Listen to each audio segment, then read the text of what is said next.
Welcome back, ladies and gentlemen, to Higurashi. Chapter 2. We're going to be starting the second chapter of this game, and man, I'm excited for this. The first chapter was great. I'm looking forward to see where they go from here. We don't have a protagonist. Two of our main side characters were axed. So really, I don't know if this is going to be a prequel or a sequel, but we're probably going to be working with a whole new cast. I'm kind of expecting Uishi to come back, but other than that, no expectations. Let's get started.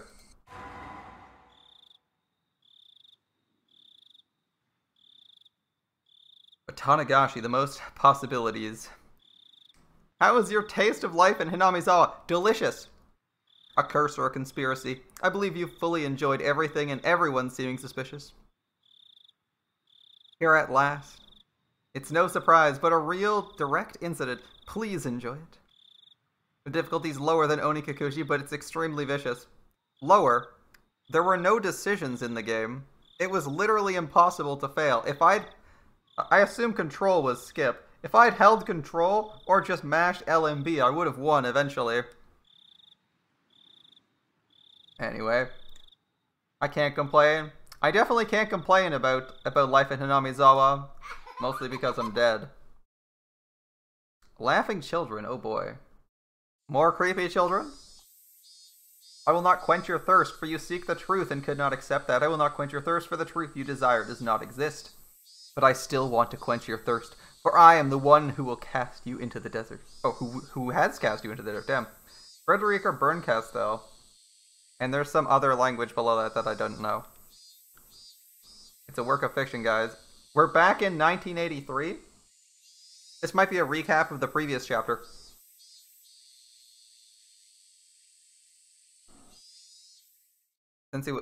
I didn't check what month. I didn't memorize what month it was when it said that. The chirping of birds served as my alarm clock. What? Wasn't today Sunday? Wait, I recognize this background. This is Keiichi's house. Wasn't it basically my style to stay up late on Saturday and sleep through the morning on Sunday? 1983, Kurt Cobain Salon. Not for long! Best get to a concert quickly. Why was I waking up at this disgustingly wholesome hour? Ugh. Waking up with the birds. Disgusting.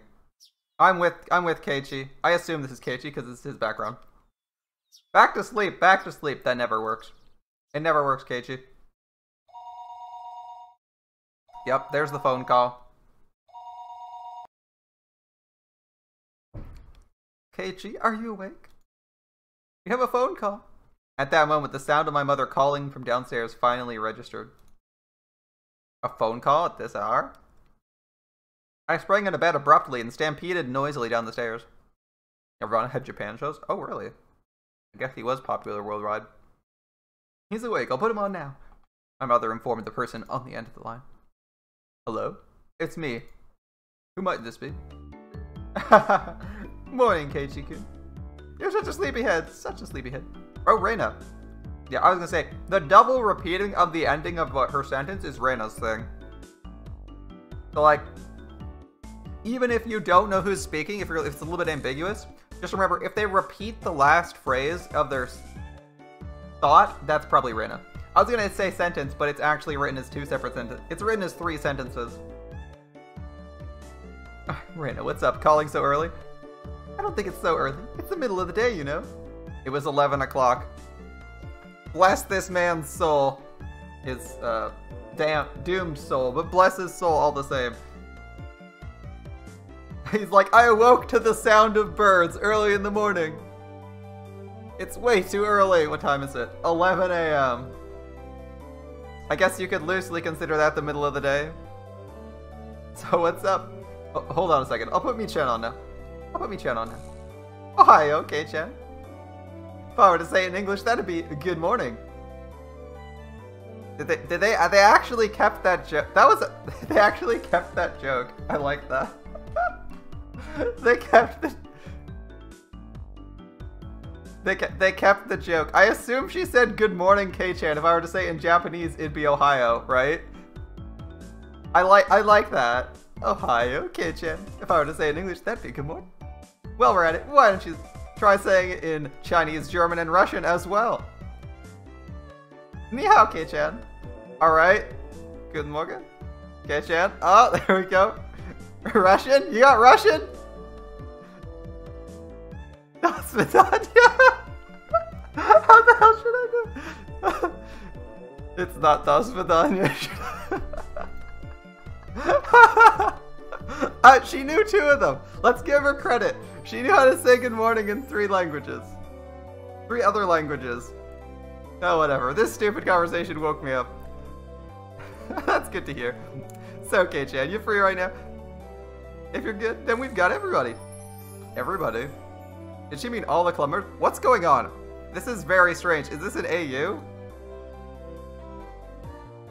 Your stalker also knows to say good morning in several languages. That's right. You might be thinking, every day always ends in heated competition, but I can spend today off peacefully. You're too naive, K-chan. Yeah. The aim of our club is to find the best solution for every situation. In other words, we don't care if it's the weekend. Oh, it looks like K-chan's come to understand our club very well. Now, how about it? Can you come? I had absolutely nothing planned that day. You live? It's 1983. You're in rural Japan. What are you going to do? There isn't even the internet. Like, what are you going to do other than stand outside watching grass grow? Maybe painting a fence? If I were to refuse Club President Mion's invitation, what other fun ways to pass time would I have?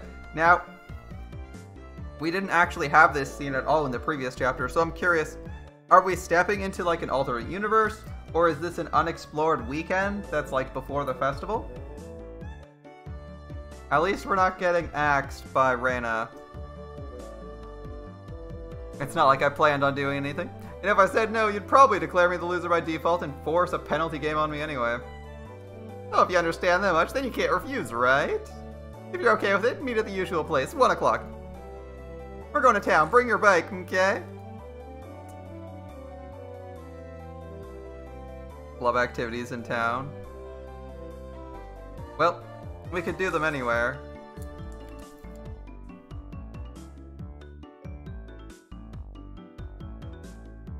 Besides, it was a new venue. There was no way this wasn't going to be intense. I'm holding a pretty big grudge for that narrow loss a couple days ago. I'll say it right now, I'm not going to lose. A couple of days ago was Friday's club activities. That uncompromising poker match. It was a fight to the death. Nobody held back. Nobody could tell who was in lead or who was last until all the points were tallied. I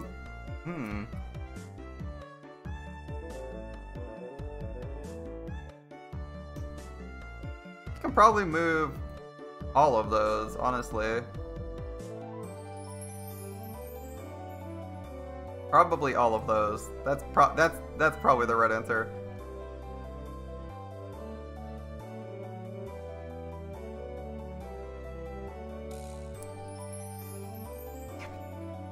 In the end, I only won by 1 chip. Nobody could tell who was in lead or last till all the points were tallied. Mion came in second. Phoebe's not editor on 7TV, hold up. Okay, you're editor now, congratulations.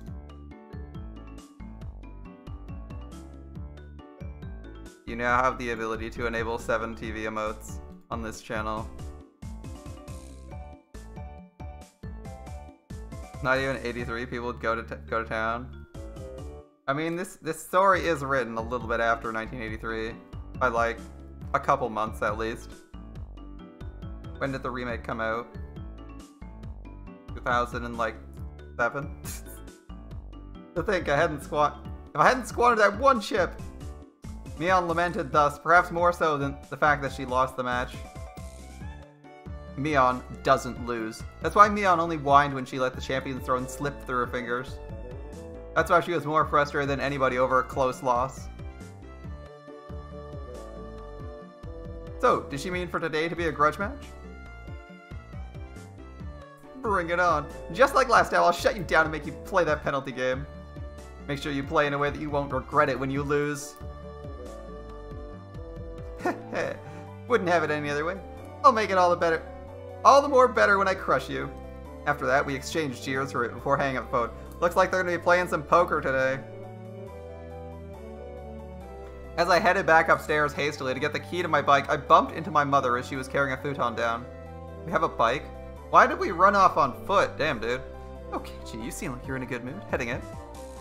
Something like that. I'm going into town to play with everybody. Take care. Watch out for traffic. Be back before dinner. Yeah, I'll be back by then. After unlocking the chain for my bike in the garage, I reveled a bit in the resistance the slightly stiff pedal gave as I pushed on it. Alright, let's go. I set off on my bike, cutting through the refreshing morning air. It's so relaxing. There's nothing horrible happening. No fear of our characters. Why is this happening? Keiichi-kun, you're late. Sorry to keep you waiting. Where are Satoko and Rika? Rather than meeting with them here, it's a lot quicker to just meet up in town. I see. If I remember correctly, their houses are on the other side past the school. Oh yeah, what's up with doing club activities in town? It can't be that everyone's gonna put on masks and rob banks all day, right? I wouldn't mind doing that. Even then, I wouldn't lose to you. You see, Mii-chan always tells me the routes and schedules the armored bank cars. I wonder why. Wait, Mii-chan, why do you know these things? Why do you know these things? What? I spun around with a serious look on my face and looked at Mion. Well, it certainly seems possible she's capable of doing that. Seriously, Mion? What? Reina! What are you saying? Sorry, Mii-chan, sorry. The two of them joked around. It's so wholesome after the last session of Higurashi. This is way too wholesome. That bright laughter was the best match for a beautiful day like today. I wasn't even expecting to see these characters much, and here we are, like, spending another day with them. Hey, you two. Satoko and Rika-chan are waiting for us, aren't they? Let's stop fooling around and get going. Around and around, fooling about like two fluttering butterflies. I earnestly wished I could keep watching them like this. But the five of us together would be absolutely more fun. That's right. Well then, let's go. The goal is to plunder 1 billion. Once we split the loot, everybody scram. Yeah. Just get 1 billion yen. Alright. Easy, guys. Easy. The three of us on our bikes headed over the gently sloping hill towards town. Accelerating hard, we crested the hill. The view expanded as Okonomiya Station came into sight. Alright, let's hang out with some new friends. I can occasionally come to the station here. Considering the amount of effort it takes to get here, though, it was quite a hassle. That's why I didn't know much about the area around the station, or Okonomiya itself for that matter. The street where we were headed down today was what, of course, unfamiliar to me as well. Going through the railway crossing, we headed past the south end of the station. It's the first time I've been this way. Around here, there's lots of things like arcades and toy stores. Mii-chan knows a lot about it. Oh, there's an arcade. I used to go to one pretty often. My gamer's blood roils within me. It's gamer's blood, I see. It's genetic. Alright. Always going to the arcade? Kei-chan, you're quite the delinquent. Next time we're here, I'll show you where it is. It's a good one. There's quite a few machines. It seemed like the town of Okonomiya was Mion's stomping grounds. If I asked her, she could tell me a lot of things about it. Eventually, we came across a store with quite a few bikes parked in front of it. Was this the arcade? No, a smaller shop. But looking at the window display, it seemed like your everyday toy shop. That's a good question. When did arcades first become popular? When were some of the big... When was like the peak of arcades? I would have guessed the 90s. Google, when were arcades at their peak? The golden age of arcade games, commonly referred to as the peak of the arcade game industry due to the advances in technology and rapid popularity. Although the exact date range of this time period is unknown, many experts agree the era occurred from the late 70s to the mid-1980s. So this would be the tail end of the golden age of arcade games. at least in North America. And they kind of persisted for a while longer in Japan. But basically, since arcades seem to be have started in the early 70s, arcades started in the early 70s, based on arcade video games Wikipedia page. Yeah. They started in the 70s, got popular late 70s. Late 70s, they're a thing, so it's not unreasonable, especially because I don't know where the first arcades were. I didn't look that part up. So it seems reasonable to have an arcade and be aware of what an arcade is in the 80s. Especially since you're in Japan where arcades are only dying now.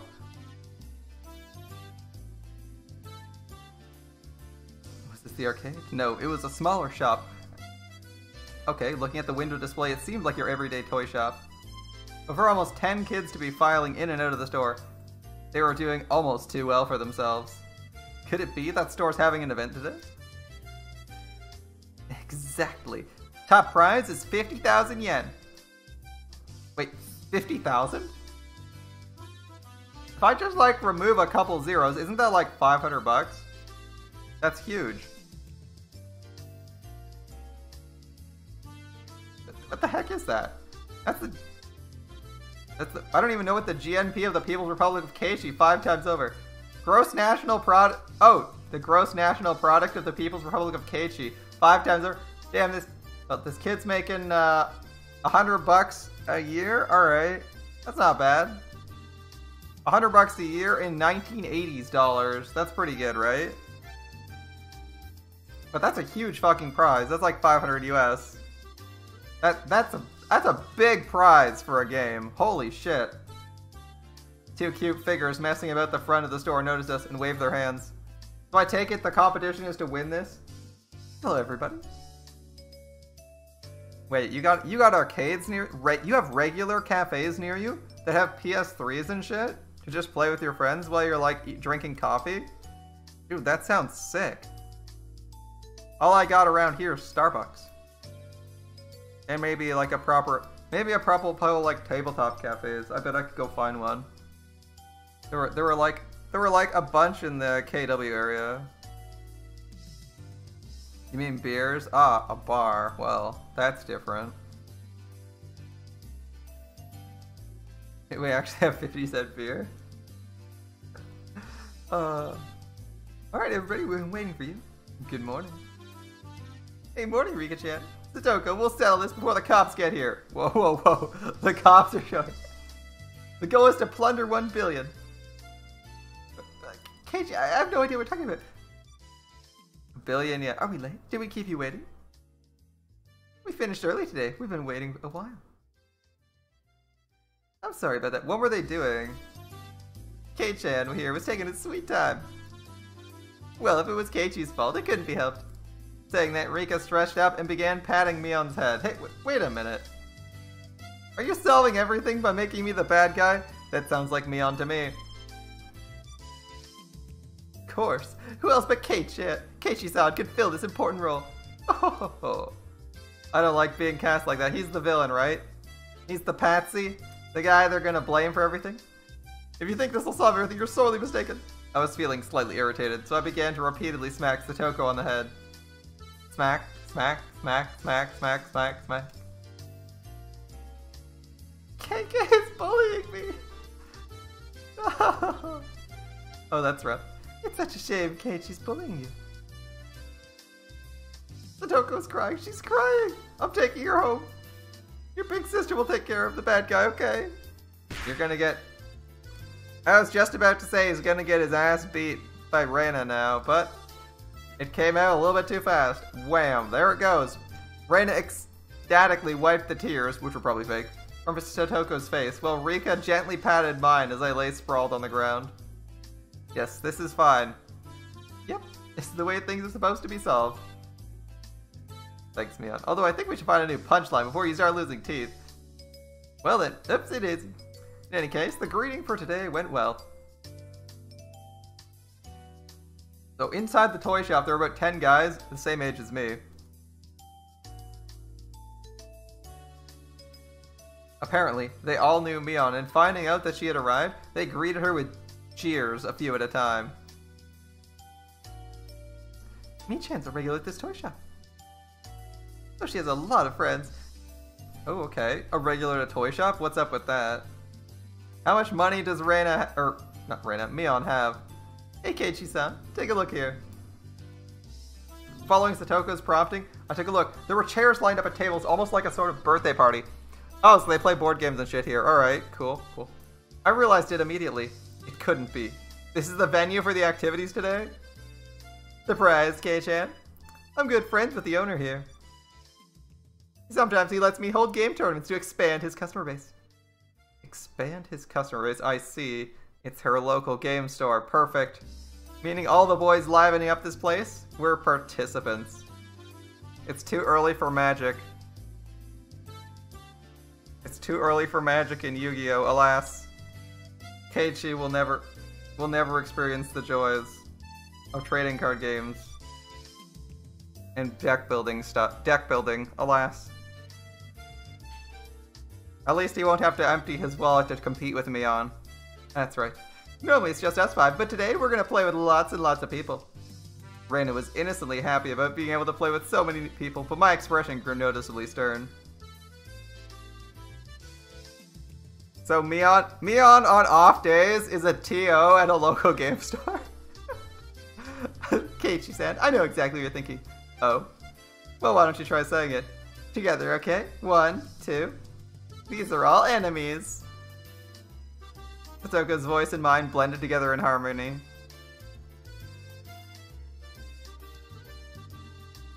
Senpai's confused, but yes, I'm very confused by the normal life living Reina, Mion, and Keiichi. Like, it's really weird. We looked over at the participants. I'm assuming it's a flashback since I think it was set in like April or something.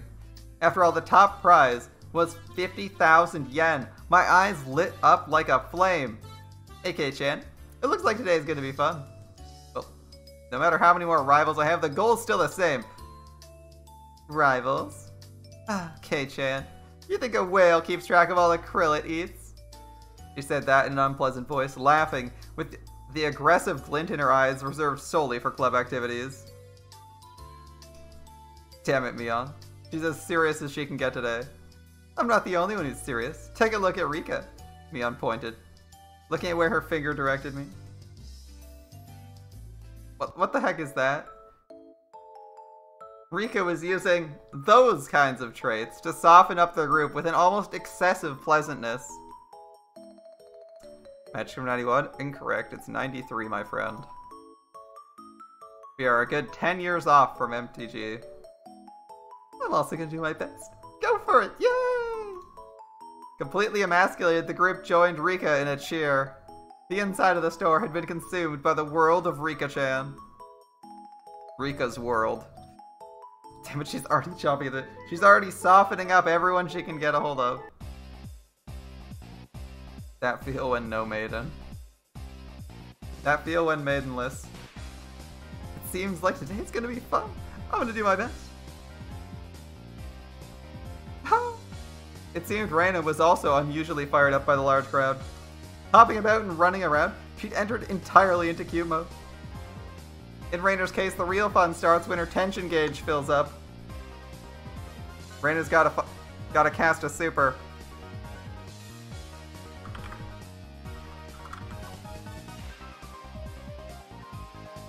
I should probably get 7 TV enabled if we're gonna run this. Let's see. There we go.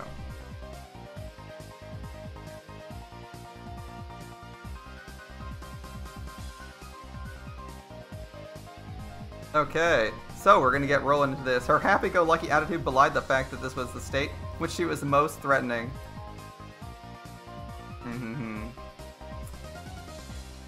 She's so happy and so powerful.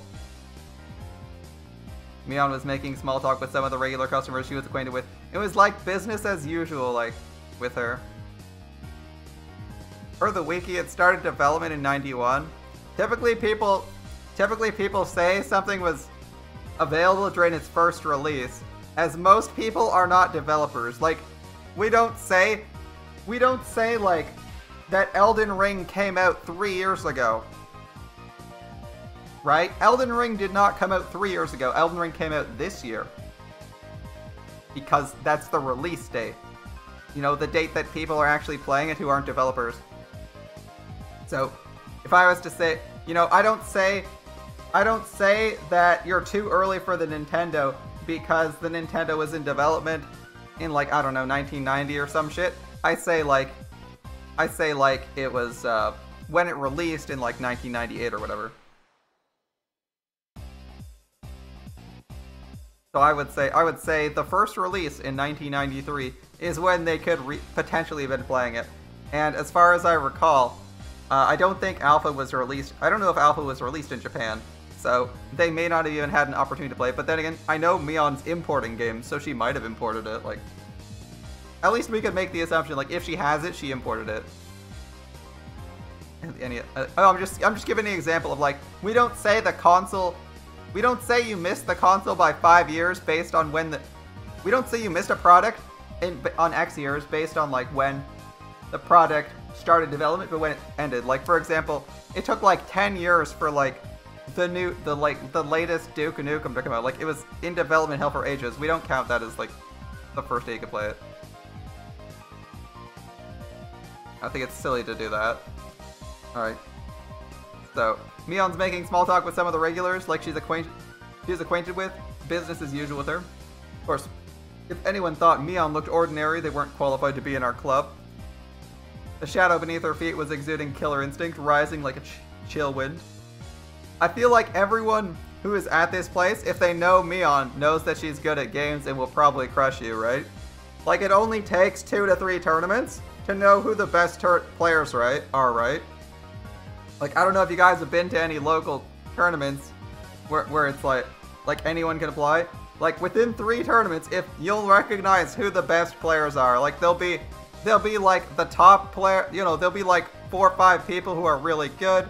There'll be like mid-table players. There'll be people you don't see very often. Like, it's not that hard to figure out who the good players are. Like, the best players are the ones who show up 3 times and are consistently top 4. Like, easy. Like, unless something really bad happens, they're usually up at the top or they're talking with the people at the top. Damn it, Mion. Throwing away her honor and humanity like that. She's serious. Hey, Chi-chan. San, didn't you know? The 50,000 yen prize is from Mion's own pockets. Wait, what? She's putting out the 50,000 yen by herself? Mion's making bank here. What the heck's she doing? At that moment, a dark miasma that warped Mion's surroundings began to appear.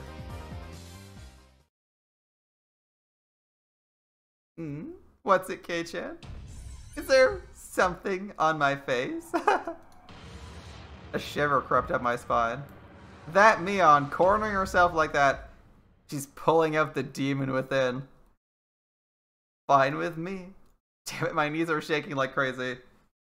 Man, this guy's shaking at the thought of facing someone in a game. How's he gonna last in a real fight?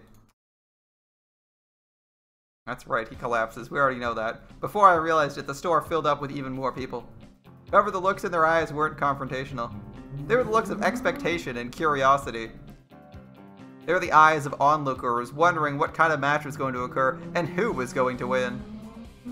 I wonder if the picture they took here for the background is from a modern shop or from a shop in 1980s. In the 1980s. It's honestly hard to judge because they probably painted over everything. I mean, like, there's obviously like some Gundam thing here, maybe like some Pokemon or some shit on the right, but like, you have no idea what they're like conceptually drawing. They might have just painted over everything. Couldn't ask for a better stage than this. This is getting interesting. Keiichi-kun, let's do our best, okay? Do our best, huh? Reina was already fully charged. Mortal laws and common sense held no power before the might of Reina in her cute mode. I definitely didn't want to fight her if possible. Rika, do your best. We're all cheering you on. Okay, I'll do my best. Rika, who was exuding way too much charm no matter how much you looked at it, had already won over most of the onlookers to her side. Winning onlookers isn't useful. I thought she was attempting to weaken her opposition. Nonchalantly avoiding things had always been Rika's creed, but for her to blatantly lay out her machinations like this, something's definitely strange. Like Reina, she was somebody who I didn't want to fight if I could help it. You mean like everyone here? Of course, the one you don't want to fight the most is Mion-san. I've been lucky to even leave alive more than a few times at the end of club activities, but I don't think there was a day that even came close to being this dangerous. Mion-san seems to have developed quite the grudge after losing that poker match a few days ago, you know?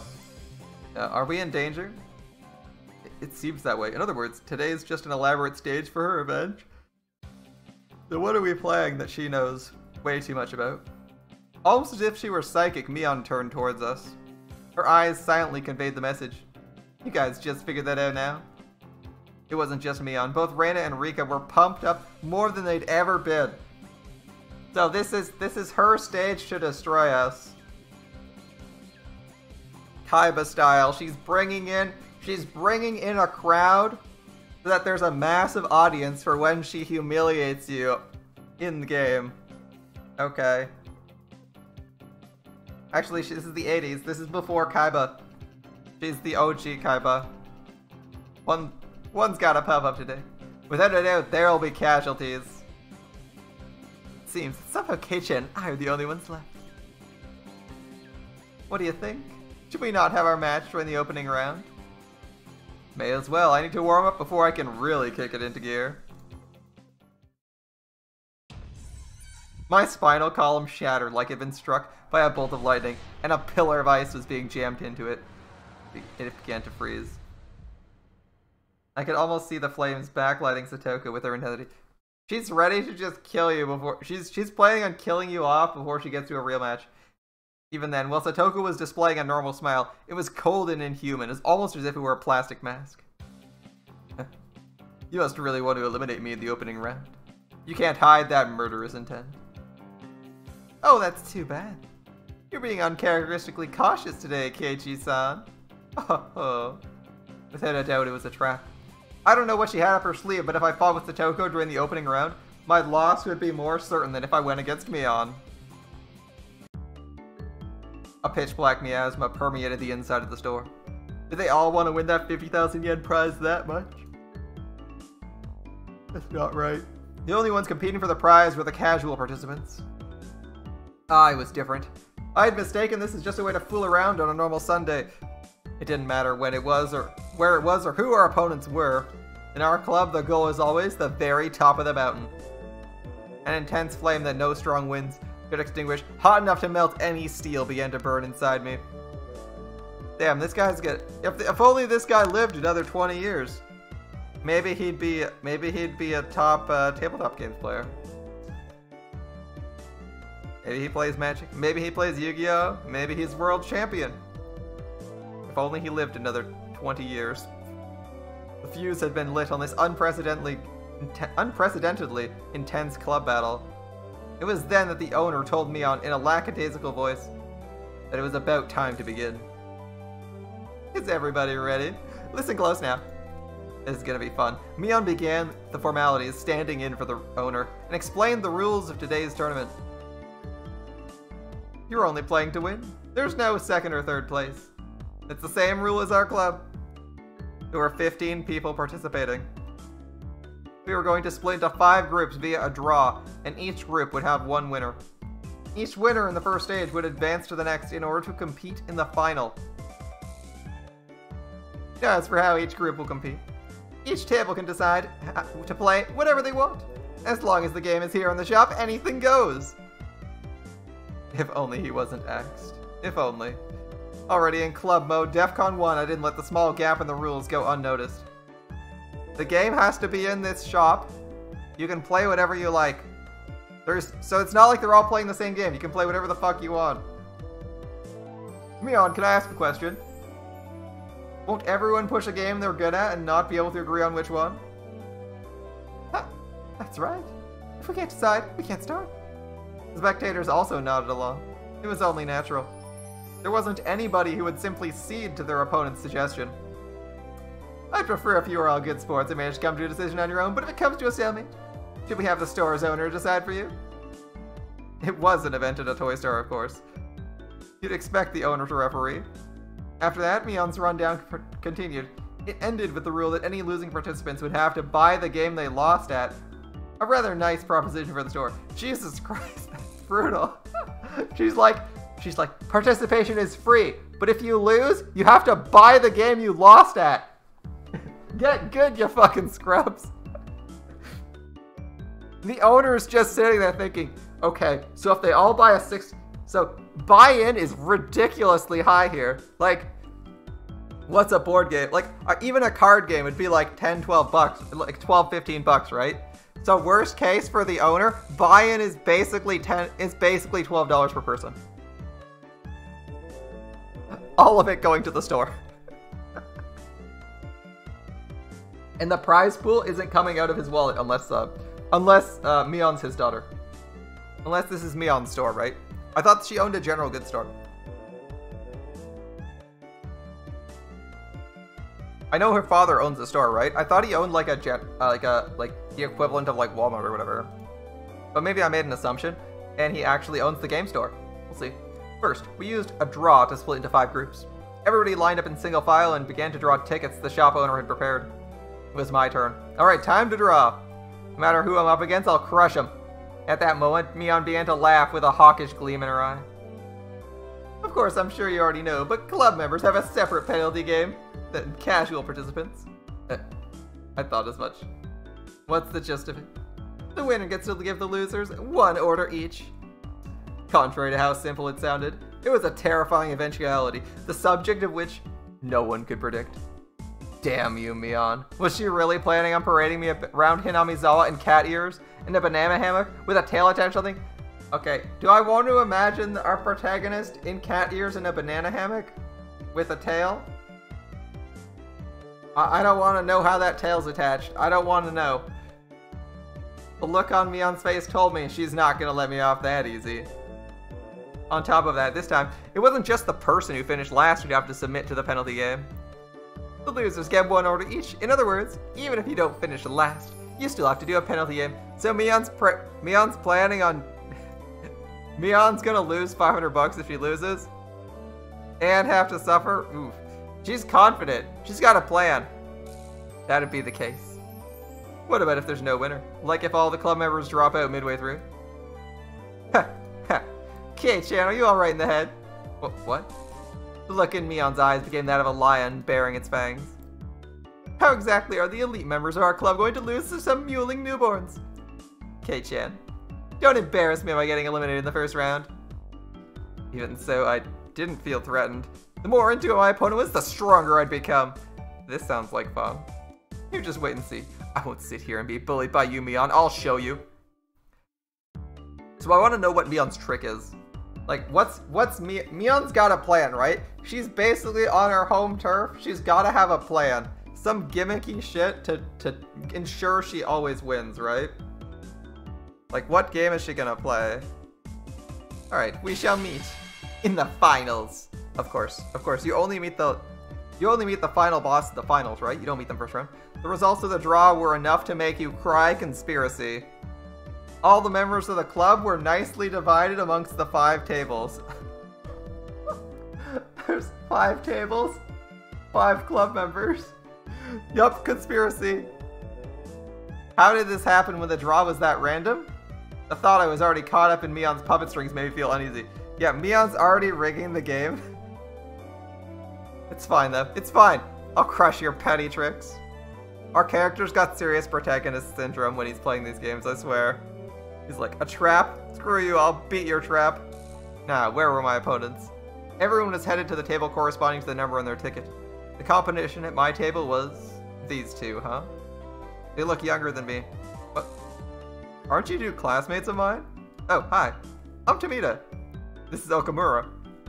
Okamura-kun greeted me by nodding his head. So my opening round was to be against my juniors from school. Just saying, but it seemed like a pretty easy matchup. Lucky. Time to destroy them without mercy. Alright then, everybody. Please decide on your games and start. With Mion's declaration, the inside of the store suddenly became lively. Everyone was yelling their favorite games at each other, trying to gain an advantage before they started. Even my two classmates, who seemed rather taciturn at the first glance, began to fiercely insist on their own games as soon as the signal was given. So, do you listen to their opinions and then pick the one that favors you most, or do you try to fight for your own game? I mean, if there's 3 people, you could probably say, it's only fair if we decide democratically or something like that, and then put it to a vote, and then vote with the one you want. Alright. Of course, I would kick those suggestions aside. There's no reason to pick a game your opponent's good at. Sorry, they're all games I don't know. Could you pick something a little more well-known? Of course, they didn't agree to the games I suggested either. I could only smirk bitterly. Naturally, after 5 minutes, this table still couldn't agree on a game. Obeying the rules, we asked the store owner to decide on a game. Clearing his throat, he bought over a board game from the back of the store. It was a game called Billionaire. Quite the vintage we have here. Come to think of it, if you lose, you have to buy this game. That damn shop owner. Is he using his competition to sell all the games he couldn't sell? Oh my god, I realized that. The owner is basically making people buy undesirable products. That's fucking savage. I know this one. You guys do too, right? Spin the wheel and head to the goal. Whoever has the most money after we liquidate our assets is the winner. The two nodded, and finally the game was underway. At that time, I'd already had a feeling of impending crisis. Oh boy, this is gonna be interesting. I wouldn't realize why until the game progressed a little bit. 1, 2, 3, 4. Celebrate the birth of your child. We're playing Life. Receive 5,000 from everybody. Sorry. Okay, I've built a lead. 1, 2, 3, 4, 5, 6, 7, 8. Bonus. Receive 100 grand from the bank. But the table's returned in an instant. Yeah. It's better to go along with someone's game that could be decent. Some old games are really, really bad. And this is like, if you're playing Life here, Life has no decision-making process in it. There's like one decision you make in the entirety of Life. It looks like they're playing Life, and Life is a fucking terrible game to play. If you wanna win, you're basically just trusting to RNG and praying it works. The tables return on instant. 1, 2, 3. Proceed to the corporate ladder course. That's a good route. It seemed like only my piece was landing on the steady spaces. I had doubts as to why Mion didn't bring out board games or club activities. That reason was laid bare to me before my eyes. That's right. I'd only realized it now. This game was completely based on luck. Yup. What could I possibly do to make sure I ended up in first place at the end? You're gonna have to rig the game somehow. Find a way to cheat. After all, if you're still following club rules, the only rule is win. So, go for that. The ultimate outcome of this game was decided in a place beyond human hands. How are the other club members doing? My eyes naturally wandered to the other tables. Mion's table was... what? They weren't doing anything? Had they still not decided on a game? This naive idea. It existed to distract me from the frightening possibility. Mion was lounging about, leisurely holding some juice she bought from the vending machine outside in one hand. When our eyes met, she gave me a look of ease. The reason Mion's chilling out is because she convinced them to play rock, paper, scissors or something stupid like that. That's what she did, right? It couldn't be. She already finished? What game was it? That easily? It's probably too late to be concerned with it at this point. Though, I'm guessing what she did was like rock, paper, scissors or something like that. Tic-tac-toe maybe? You know, an easy game that doesn't cost money.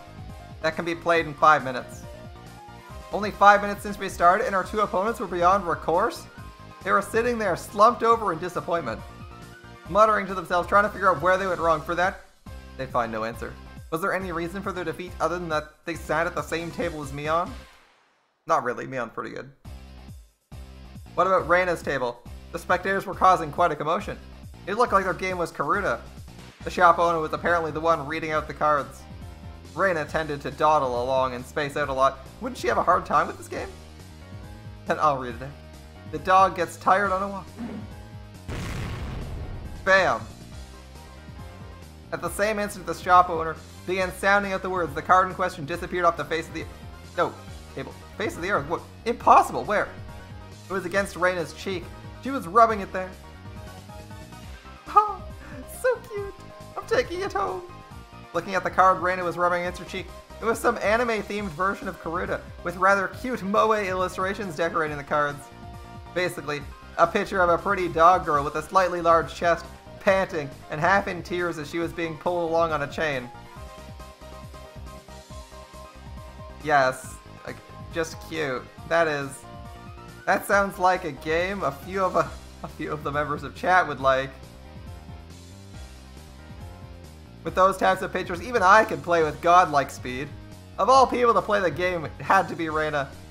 It was entirely possible her fingertips were on the edge of breaking the sound barrier. It's over. Mion smiled coolly. Seeing no further reason to keep watching, she turned back. So cute, so cute. Even if Reina wins, I'm still buying these cards. I'm taking them home. After that, the second the cards started being read out, bam, bam, bam! Such decisive sounds echoed. Well then, how about Satoko? Oh, she's playing an Orthodox game. Concentration. Judging from the distressed look on her face, it seems she was struggling somehow. One of the main characteristics of concentration is that the game pace speeds up as it goes on. As the number of cards to memorize decrease, it becomes easier to match several pairs in a row. It wouldn't be exaggeration to say the first person to take over the flow of the match can run away as the winner. Curiously enough, it seems like our protagonist is playing to his own strength, luck. Amusingly enough, they ask the owner to decide the game, and the owner picks the game based on luck, and they're basically trusting the owner to give them a lucky result. It's kind of funny, right? The cards in play had decreased. If you memorize the cards that have been turned over before, you should have a good chance to sweep the table at this point. Satoko probably knew the positions of all the remaining cards, however her turn came a little too late. If her opponent followed up, the match would be decided. High level gacha, yeah. Hojo, sorry, I'm also in for the prize money. Don't hate me for this. This guy, did he have the locations memorized? He was completely certain of his victory. The tension on his face relaxed. It's over. I whispered that in a bored manner as I turned my attention back to my own game. I spun the wheel. 1, 2, 3, 4, 5. What? No way! The Ace of Hearts should have been here! There was commotion at the Satoko's table, as the shout rang out. The other two at my table turned around in surprise. I didn't. After all, there isn't anything to be surprised about. The onlookers were confounded. Most of them certain the Ace of Hearts should have been there. There's no way. I must have been seeing things. It must be because I was excited. So assured in his victory, the stress over his defeat ran deep. So that's how it is. If his opponent wasn't Satoko, the Ace of Hearts certainly would have been there. What a fool. When you're up against Satoko, you can't lay your guard down for a moment until the battle's over. Keishi, you still haven't finished your match? You have no sense for these things. With a refined tone of voice reserved only for winners, Satoko called out to me. For the casual observer, it must have looked like she only eked out a victory. From my point of view, she was only playing around. The roles of winner and loser had already been decided. It was nothing more than child's play. The laughable part about it was her opponent didn't know his role had already been assigned. Nice work, setting up a farce of a trap with the Ace of Hearts. My opponent only walked into one of my traps. Even then, one was more than enough. Satoko was a trapper. Her true talent was having never misfire. Setting off only one trap was more than enough. Ain't that cool? The fact the other club members were winning one after another with their own brand of play only added to my impatience and my own lack of progress. Alright, how was Rika doing? How was our club's sly little fox doing? What the heck is that? Over in the corner, the mood of the table was different from the others. The game at Rika's table was... You know that battery-powered fishing game? The one where the fish open and close their mouths as they rotate on the platform, and you use a magnetic fishing rod to pick them up? That old thing? It seemed they were competing by seeing who could catch the most fish, but it had become an atmosphere you could hardly call competitive. Wow, I caught one! You're so good, Rika, you're so good. She's like, I just rolled. She's like, I'll just convince my opponents not to compete. Oh my, she caught another one. Rika's really good at this. I knew Rika had already charmed her opponents, along with the onlookers before the matches began, but brilliantly played.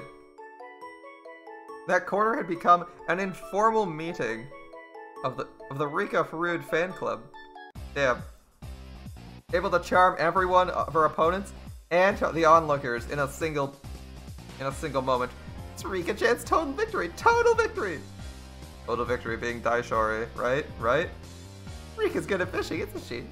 But Rika's trolling force probably isn't fish. Hearing that, she glanced over my way briefly. This is my way of getting serious. High charisma, guys. High charisma. Via Moe. Be warned, it's very dangerous. That's what I heard. A masterful technique only Rika's allowed. Only Rika can do. Yeah.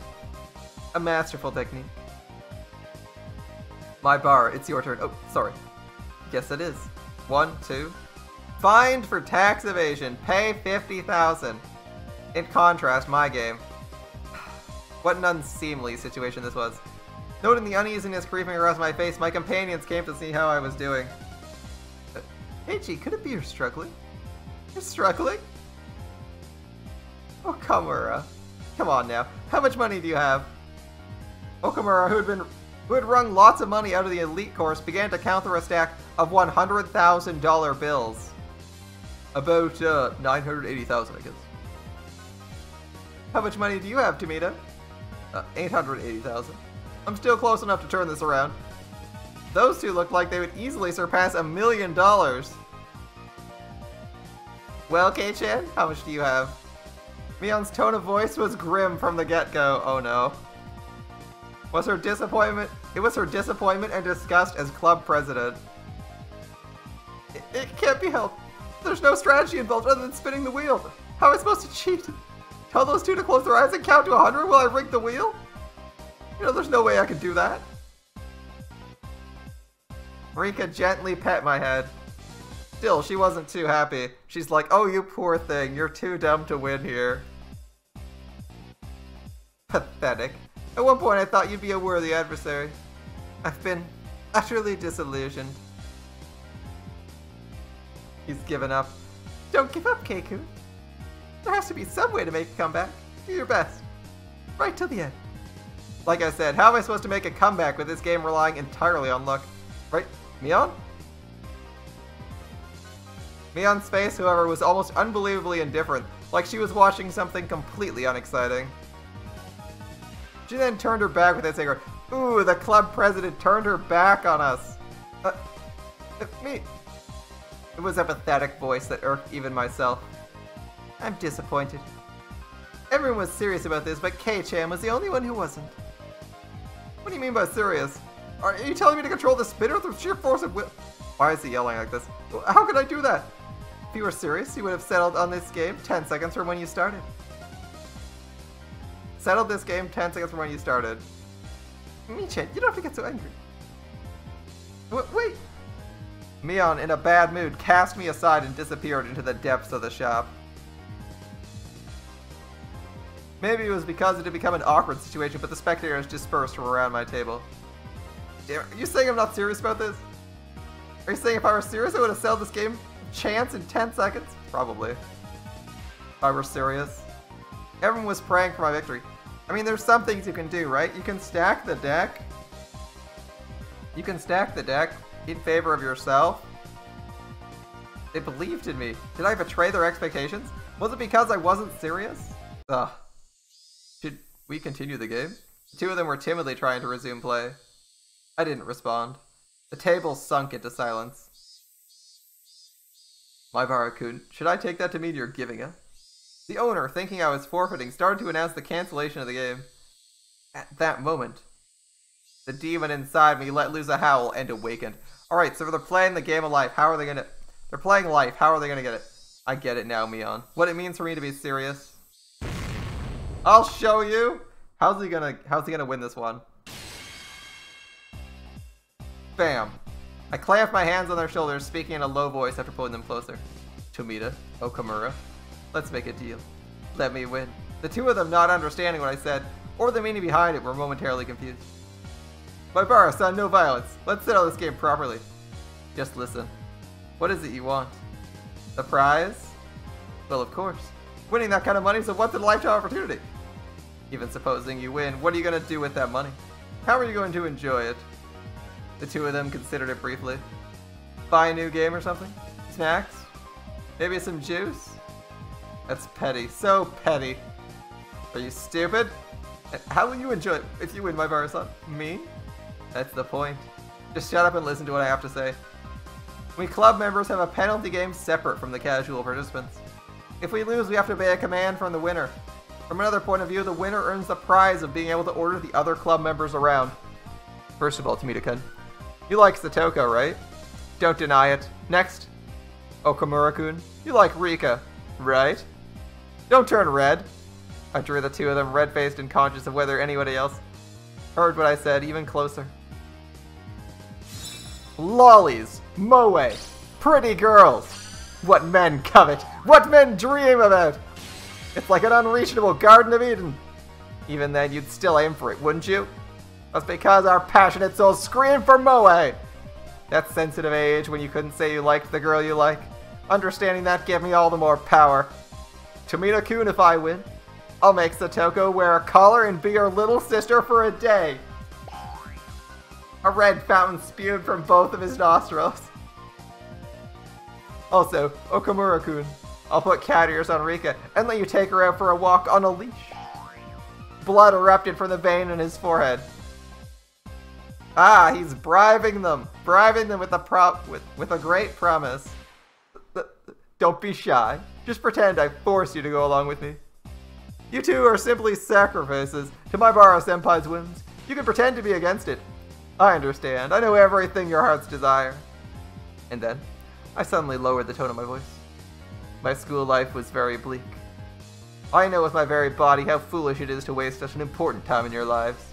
So to you, my juniors, I don't want you to live your lives like that. Be honest with yourselves. Chase your dreams. Fulfill them. I'll fulfill them for you. I will! It was that moment the values of men bridged generations. Maibara-san! Did I ever have a mentor who ever spoke my mind for me so strongly? Never. There was no way there was. That's because in a man's lifetime he only has 3 fateful encounters. The valuable first time was being experienced right this moment with these two.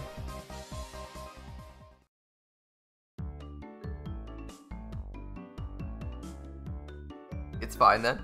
So he's asking them to throw the game, and he'll make their crushes do weird stuff with them. All right,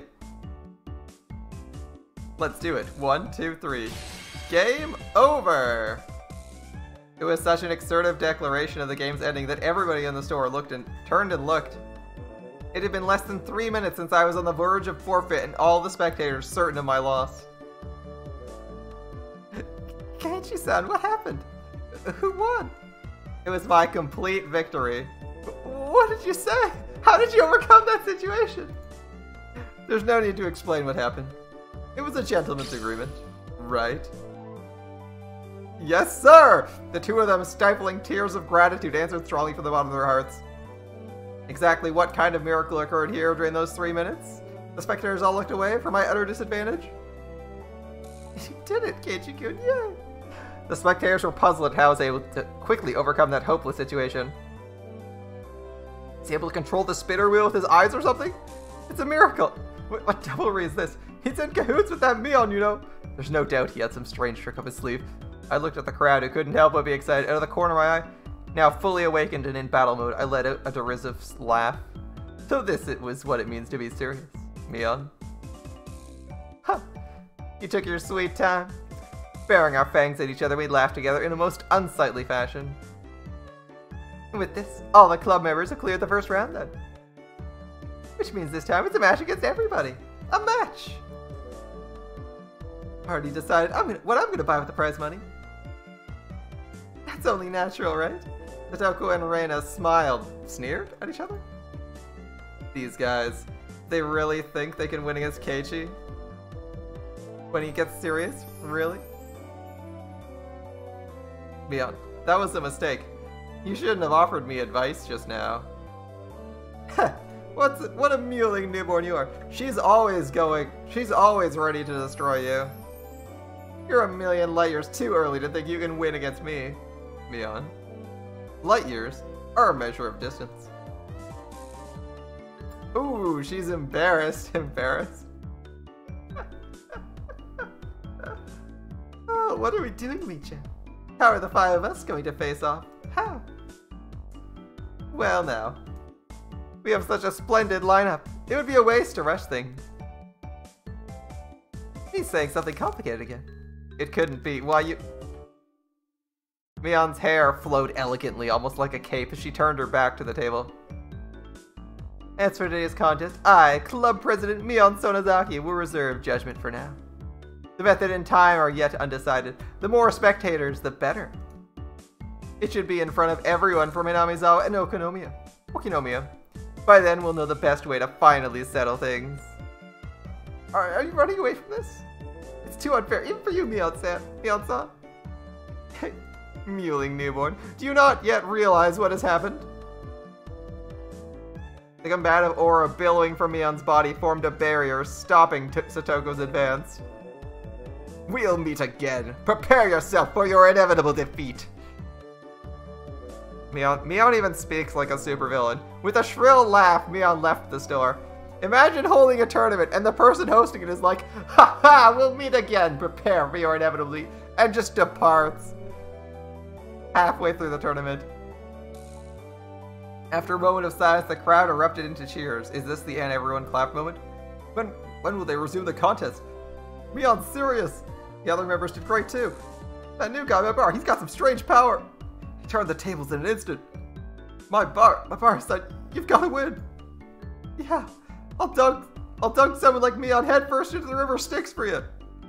Part of the crowd had apparently overheard the covenant between Tomita, Okamura, and myself, and they erupted into a cheer again. Mion's gonna win anyways. She's the undefeated Empress. I'm betting on Mion. No, it's gonna be Reina, that ungodly speed, Satoko the trap artist, Rika the siren. It may be a long shot, but it'll be a Maibara. Right now I had no ear for those cheerful voices. Setting the stage for this huge match, and then running like that, I wasn't gonna forgive Mion. Can't believe she did that. Outside the store, she was getting on her bike as the shop owner was seeing her off. Don't run away, Mion. If you're the president, don't run. Fight me! Oh, sorry, Kei-chan. Right now, I gotta get to my part-time job. Like you'd see in a sketch comedy show, my legs slipped in opposite directions until I was doing the splits. Yeah, while you were playing your game, Mi-chan received a phone call. It's too bad. It was just getting good too. Not our lucky day. They're getting crushed at the sale over at my uncle's store, so they don't have enough people to work the registers, so he called me over to help. When you say your uncle, does he manage a supermarket or something? It's a small store, but whenever you put stuff on special, all the housewives swarm in like locusts. Don't they have any common sense? Even though they don't have enough staff, they're selling a carton of eggs for 10 yen. Limit 1 per customer. Sweet Jesus, that's cheap. Yeah, I'd buy some. Damn, that's a ridiculous sale. Holy shit. An entire carton of eggs for 10 yen? That's like 10 cents. That's insane. I was a little surprised. You'd never think this was the club president exuding such a dark aura inside the store a short time ago. It was the usual Mion right now, almost exasperatingly so. My shoulder slumped. That's right. Club mode was over. But it was really heated today. It really was fun. Damn, Mion really knows how to fire people up. Too, I got so fired up, my head started to tingle. Especially Kei-chan. That was scary. I thought he was gonna eat me alive there. It's work. I guess there's nothing you can do. But it really is too bad. Damn, I guess we're not seeing the thrilling conclusion of this. I really want to continue this some other time. Anytime's good. How about at the Watanagashi Festival? The Cotton Drifting 5 Demon Fire Knight fight. That's right. I'll think about it. Right now, what were Rika and Mion talking about? The Tanagashi Festival? Cotton Drifting 5 Demon what? I love it when things turn out all over the top in manga-like. It'd be nice if we could have another thrilling club activity like this soon. She laughed with a smile that made you feel refreshed just looking at it. Mion is 500% an anime villain. At that moment, the shop owner came out carrying a paper bag. I wonder what it is. Is he giving it to us? Thanks everyone for today. Thanks to you, the event went really well. It's not much, but here's a little something for you guys. Hey, Uncle Yoshiro. Isn't there a little something for me too? My. Quite an adorable one, is it not? When Sadoko and Rika opened up the bag, there were cute little stuffed animals inside. Wow, they're so cute. Can I take them home? I really can. Which means there's something for me too? Oh, I got a pretty adorable one. It was a stuffed toy, wearing a beautiful dress, one you'd use to play house. Reina's eyes were glued to my stuffed doll. Satoko was the same, and Rika too? What? Kei-chan got the one that fits him the least. How do I say this? I can say it's pretty or cute. Well, I guess it's cute and pretty. I'll admit it's adorable, but a doll with changeable clothes is... If you walked around with it, you'd be treated like a weirdo starting tomorrow. Definitely. Mion didn't have to go that far. This wasn't something a guy like me should be carrying around. Mion was the only one who hadn't received a present, so I thought about giving it to her, however. After briefly considering it, I gave it to Reina instead. You're giving it to me? To Reina? Thank you. I'm just protecting myself. If I didn't give it to Reina, walking the streets at night would be scary. That's right, he'd get mugged by all the random guys whose hopes he's going to disappoint when he loses the game to Mion. No doubt. I thought about giving it to Mion, but it just didn't feel right. You know it. I sometimes wonder why I wasn't born a boy. It's better that you're a girl. If you were a boy, I'd have killed you already. You should kill me while you still can. If you don't, Kei-chan, you might not live to regret it. Oh dear. Ominous foreshadowing. Mion laughed after saying such an ominous line. Everyone laughed heartily along with her. Ask God to make you a boy in your next life. Also have him make me a boy. Then together the two of us will start taking over the country as a warm-up. Mion, if you don't get going soon, the shop owner told her, Miki. The lot of us looked like we were having a lot of fun, so it must have been hard to put a wet blanket on things. Later then. Today was really fun. I'll see you later, guys. More at school. Alright, Mion. Don't be late for work. Everyone waved their hands and watched as Mion left. That was quite an interesting opening scene. I'm kind of enjoying it. I wasn't quite expecting this, but... Alright. Before I knew it, the sun was already setting and the breeze carried a hint of chill. Should we play for a bit more in town? Or should we go home? The road gets scary when it's dark. I guess it's time to leave. We certainly caused a ruckus today. Yeah, people won't forget that. We sure did. Okay, let's go home. The wind blew gently as if to cool down those of us flushed with enthusiasm. We got another new background here. Apparently they do have a bunch of new backgrounds. The road back to Hinamizawa was long, but I didn't really mind. Oh, that's right. Reina, you achieved an overwhelming victory, didn't you? Reina gets like that. I'm sorry to say it, but there's no winning against her. Those against the cars were so cute. I bought them. Yep, she did actually buy a pack. Rika was the same as usual. When it comes to boys, it's like taking candy from a baby. It's an easy win. How much was calculated? How much was natural? I get scared when I think about how Rika will turn out in the future.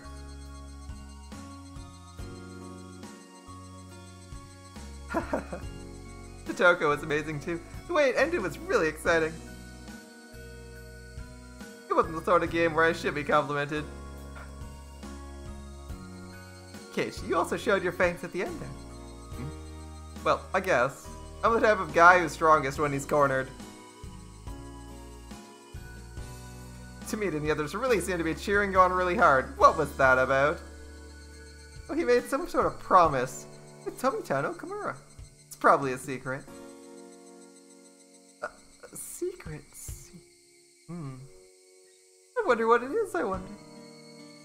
Sometimes for a man, there are times we can only understand one another by fighting. Haha. Desperately laughing, I frantically tried to avoid the subject. After that, everybody continued to praise each other for how they defeated their opponents, and reflected on how fun today was. Everybody look, the sunset's beautiful. Satoko, getting more excited, pointed, waiting where her finger indicated. Waiting where her finger indicated was an immense sunset, casting even longer shadows on our bikes. The cries of the Higurashi were gentle and very comforting. That was nice. Relaxing. Nothing bad happening today.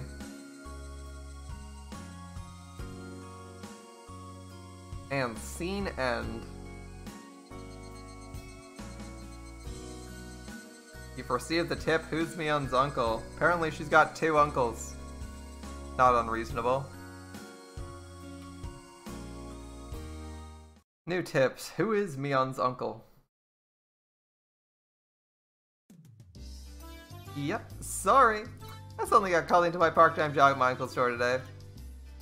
What's that? No club then? Well, I'm sorry. Mion put her hands together in apology and grinned. If you really wanted to go to the club today, then you can always do it without this old man. The club locker is stuffed full of games. You can pick whatever. The club locker was the trans-dimensional space from which Mion pulled games whenever we met for club activities. Okay, so who's her uncle? Are we gonna find out anything more about him? I wondered how so many freaking games could be stored in the locker. It was even smaller than the one with the cleaning supplies in it. Besides those games, it was also a cornucopia of suspicious objects. Costumes? Like costumes? For punishment games. If we lined them all up on the floor in order to sort them, they'd definitely fill the entire classroom. Mion's very efficient at packaging. So she must work at a grocery store. We shouldn't. I get the feeling if I mess around in that locker, everything inside will come tumbling down on me. Yeah, I guess you're right. Maybe amateurs shouldn't meddle with this. Mion gave a hearty laugh, implying the only one who could do so was the club president.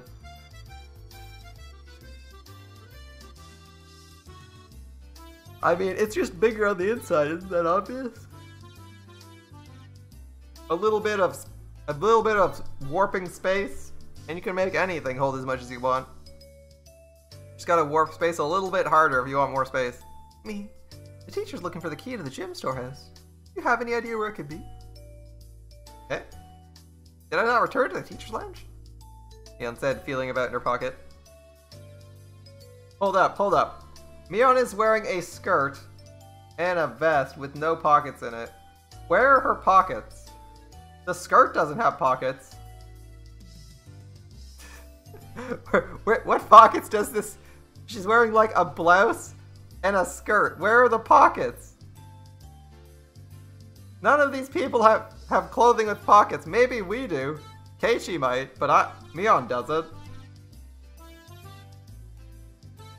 Next you're gonna say Satoko has pockets. Like, Satoko's like sailor dress type thing? Yeah, it's gonna have pockets, sure, right. I knew you had it, Mion said. I knew beyond a shadow that you simply must have been the one who had it. That's right too, Satoko and I were both right. Giggling, Satoko and Rika clapped their hands together in celebration. But you're annoying. Slap clap.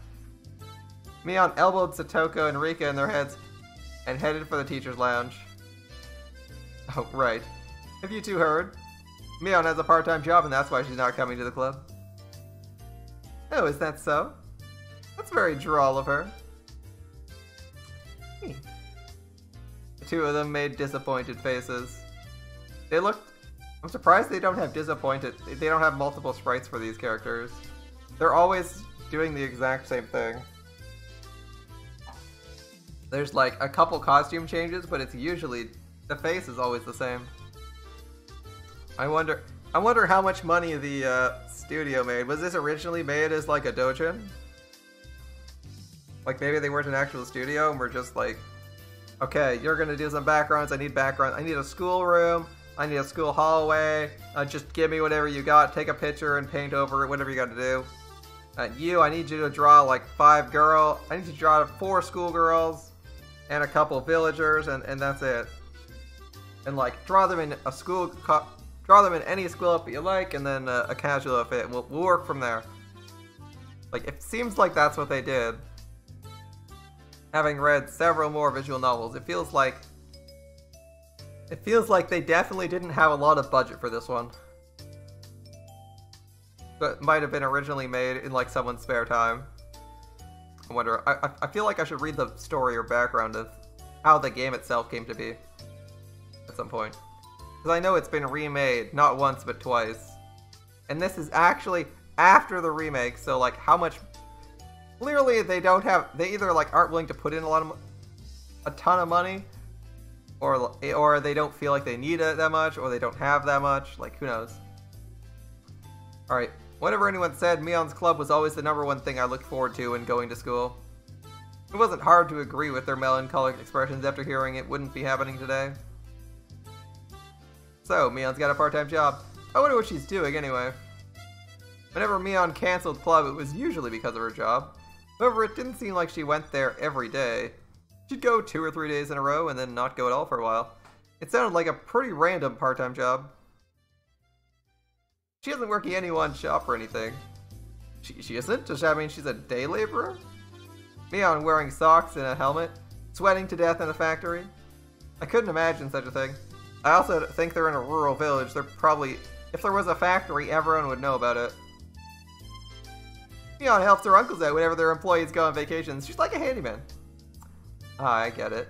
Now that you mention it, her having a job at her uncle's place. I think I've heard about that before. Yep. She has a lot of uncles who run their own shops, so Mi is in very high demand. She has a lot of uncles who own shops? Damn, her whole family's rich. Nice. A lot of them? She's got at least 2. Oh, were you unaware, Keiichi-san? There's many relatives of Mion's in Okonomiya who run their own stores. I didn't know that. So they're all different kinds? Yep. There's a bakery, a produce market, a ramen shop, and many others besides. That toy store we went to for the shop the other day, or the toy store we went to for the club the other day is one of them. Okay, so let's think about this. The reason... Why would Mion know... Okay, so we're getting more information. Why would Mion know what me and the cop were talking about? Her uncle might have been listening in. Her family seems to own most major... her family might own most major stores in town.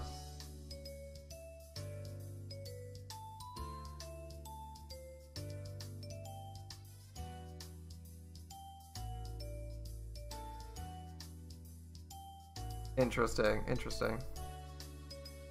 I was dumbfounded. That's amazing! Is Mion's family blessed with some crazy kind of business sense? They run so many different things, it's kind of amazing. There's others, like a loan shark, a land shark, a strip club, and a brothel. What I'm saying is, they do lots of things. Okay, a couple weird things came up that time, but still. A strip club and a brothel. Nice. You know what? I bet brothels and strip clubs are probably easy ways to make money, so. It's probably easy money, so why not? I can tell it's pretty extensive. So the reason she's fussy about returning money, she'll let you, is because the blood of loan sharks runs through her veins, huh? That explains that. Oh, there we go, second face. Once, I completely forgot to pay Mi back for the money she gave me to go shopping. And she threatened me, saying if I didn't return it, she'd throw me into the red light district, and that would be the end of me. Rika being sold into the entertainment industry to pay off her debts. Oh, crap, my nosebleed. My nosebleed.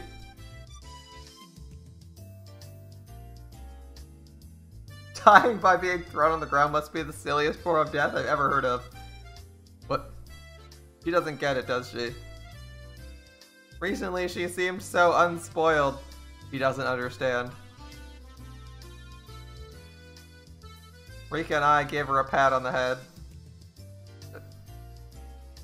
Why are you petting me? We're petting you because you're a good girl, Satoko. She seems so innocent. She was lost in confusion, but she seemed to understand she was being made fun of. How innocent. To think being sent to the red light district and never being heard from again means you're gonna be thrown in and die from the impact. How sweet.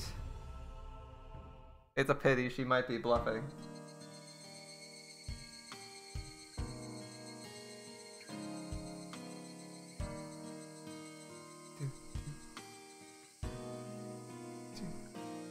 Alright, we gotta save this. And save. That was chapter 1. A very strange chapter 1, to be sure. I was honestly thinking we'd get more action, I guess. I was kind of thinking like we'd be... maybe not more action, that's probably a bad way to phrase it. I was thinking I would get new characters, and we kind of just went like back to the old characters who's already dead. Like, okay. He's dead. We're in chapter 2. I'm ready to move on. Like, it sucks that he's dead, and I like the characters. I like hanging out with them. Like, I like these scenes. It's just weird going back to them. So I was kind of thinking it would be a prologue. So I'm guessing either this chapter or the next chapter, we jump back to the present and figure out where we're going on from here. Because it seems kind of weird to do a prologue when the character's already dead and we had, like, a epilogue already. But whatever. Let's enjoy it. Alright, on to chapter 2. What will chapter 2 have in store for us? Looks like we're gonna... Okay. So, my prediction... If we don't swiftly turn into... If we don't swiftly, like, divert into a new story, I'm thinking this is gonna be a side story that takes place after the... Or takes place before the first game, and it's gonna lead up to, like, the festival time or something like that.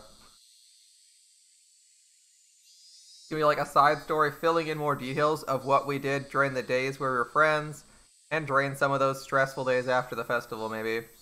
That might be where it's going, which is a bit strange for a second installment in a series. But okay.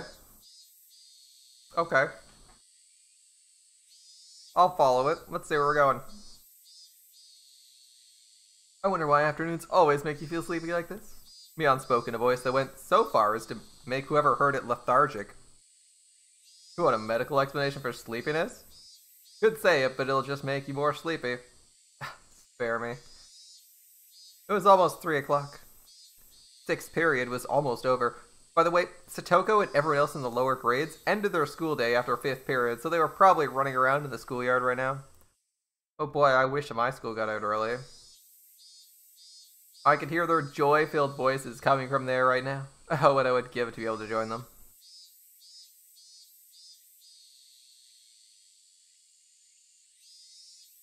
Ishan, you're the class rep, so you could have to try harder. Don't go to sleep. Thanks, Breno. See, rather than class rep, I'd rather be the president of the boxing club. They get to sleep a lot. What makes you think that? At the boxing gym, they're always hitting the sack. Get it? Get it? She deserves that. That's terrible. The teacher cackled as she hit the back of Mion's head with the corner of a textbook. That's all from me. I'll leave it at that for today. Representative, please direct the class. That's a terrible pun. She deserved to be whacked by the teacher for that. A gentle bonking. A gentle bonk. Everyone stand up. And attention. Mion, who'd been half asleep, became lively again the moment she heard class was over. It must be delightful to be that shrewd. He's like, well, class is over. Now I can wake up and do shit. Homeroom was done after the lower grades finished their lessons, so we were free to go. A gentle bonk, just like that. It was one of the odd rules we had as a mixed grade school. When the new class was over, Satoko and Rika returned to the classroom. Good work today. Alright, it's time for happy, fun club activities. Yeah, that's right. What should we do today? What should we do today? Hey, Mishan, why don't we continue what we started yesterday? Yes, we should do that. Have it end like that when things are getting good, I won't accept it. Now. I know how you feel, but let's save that for another time.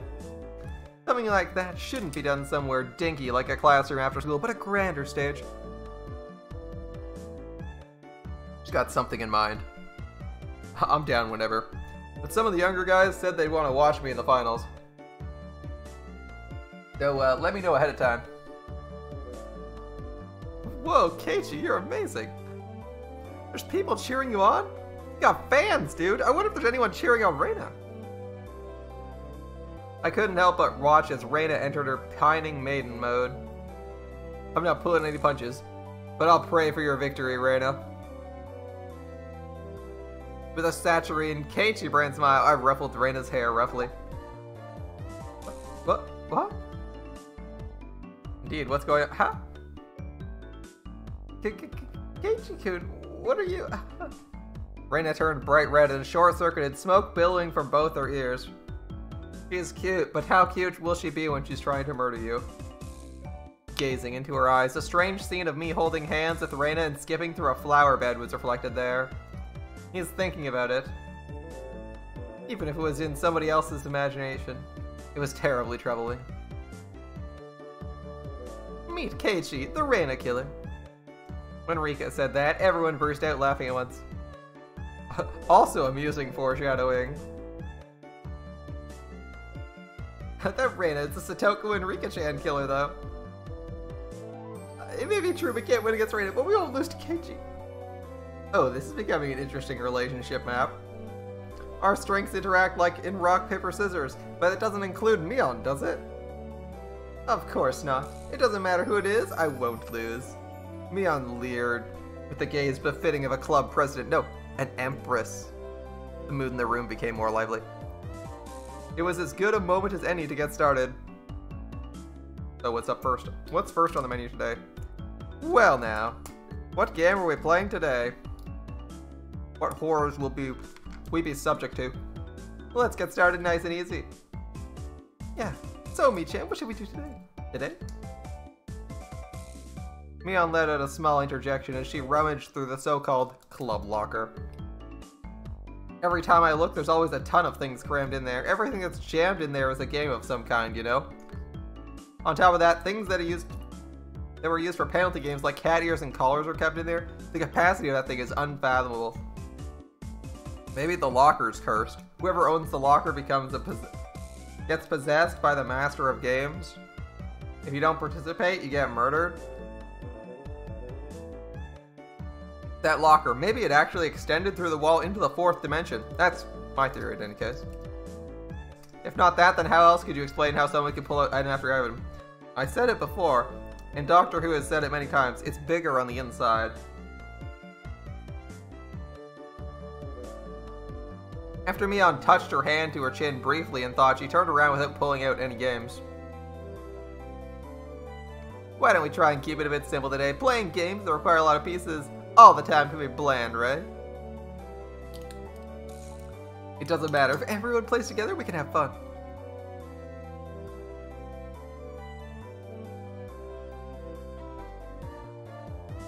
That's right. Reina and I both expressed our agreement. I feel the same way. With this group, there's no doubt that even if we were pulling weeds from the school grounds, it would be fun. They're so fun, you could literally be doing slave labor, and it'd be fun. Would be fun for me. Pulling weeds or whatever. That's right, isn't it? By the way, Satoko, could you stop reading people's minds by looking at their expressions? Whatever you're thinking, it's always written over your face. We'll always know right away. I've been told that, but ever since I transferred, it seems like it's been especially bad.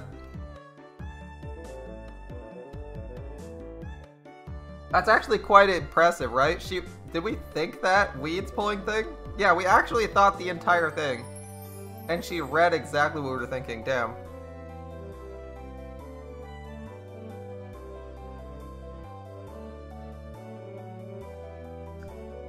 I need to develop a poker face, or I could be in for a rough time.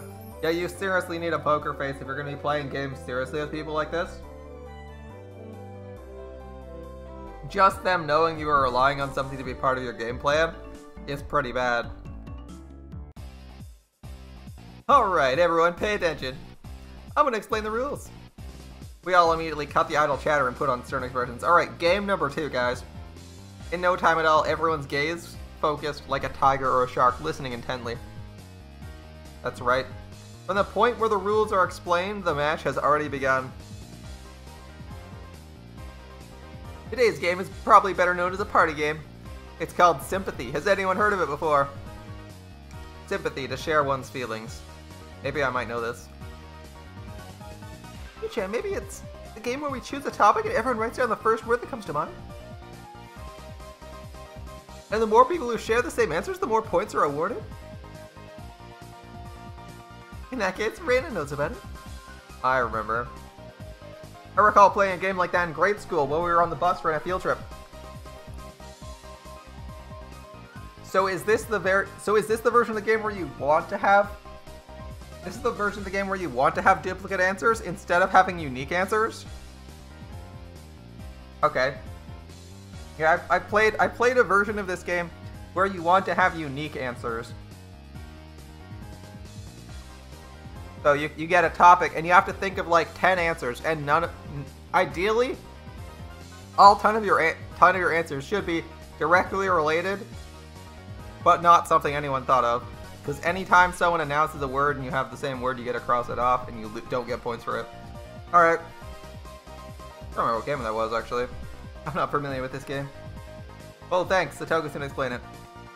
We're gonna have it explained to us because Satoku doesn't know it. Perfect. I'd like an explanation. First of all, we have the leader choose the topics. Alright, simple. For example, if they choose dessert. Satoku, when someone says dessert, what's the first thing you think of? Okay. Let's see here. Pudding or something.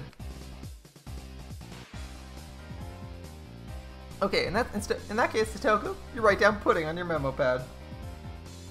Nice and easy. And then everyone reveals their answer at the same time.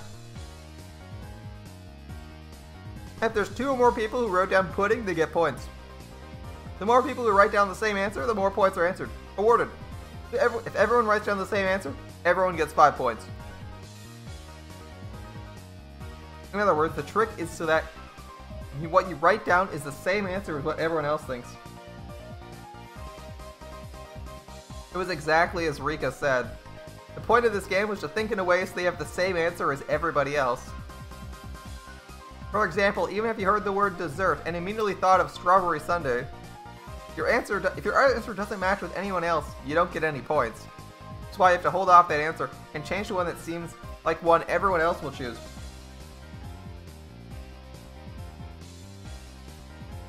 Okay, so it's not what you think, it's being able to predict what everyone else will answer. It's a very high-level intellectual game. For Satoku's sake, let's try practicing for one round. So, for a game like this, would you not just like pick something like town and name Hinamizawa? Everyone picks Hinamizawa. You pick president, and everyone picks either the president of Japan or Mion, right? Like you try to do something like that, where the words you pick, you know who's going to get the word you're thinking of, right? Like, if I say planet, you want everybody to say Earth. Right? Because why would anyone say Venus? Doesn't make sense. Everyone would say planet, Earth. And then you're like, everyone's getting points. But, so how do you generate advantage? How do you generate advantage? You selectively exclude people who might know what you're thinking of?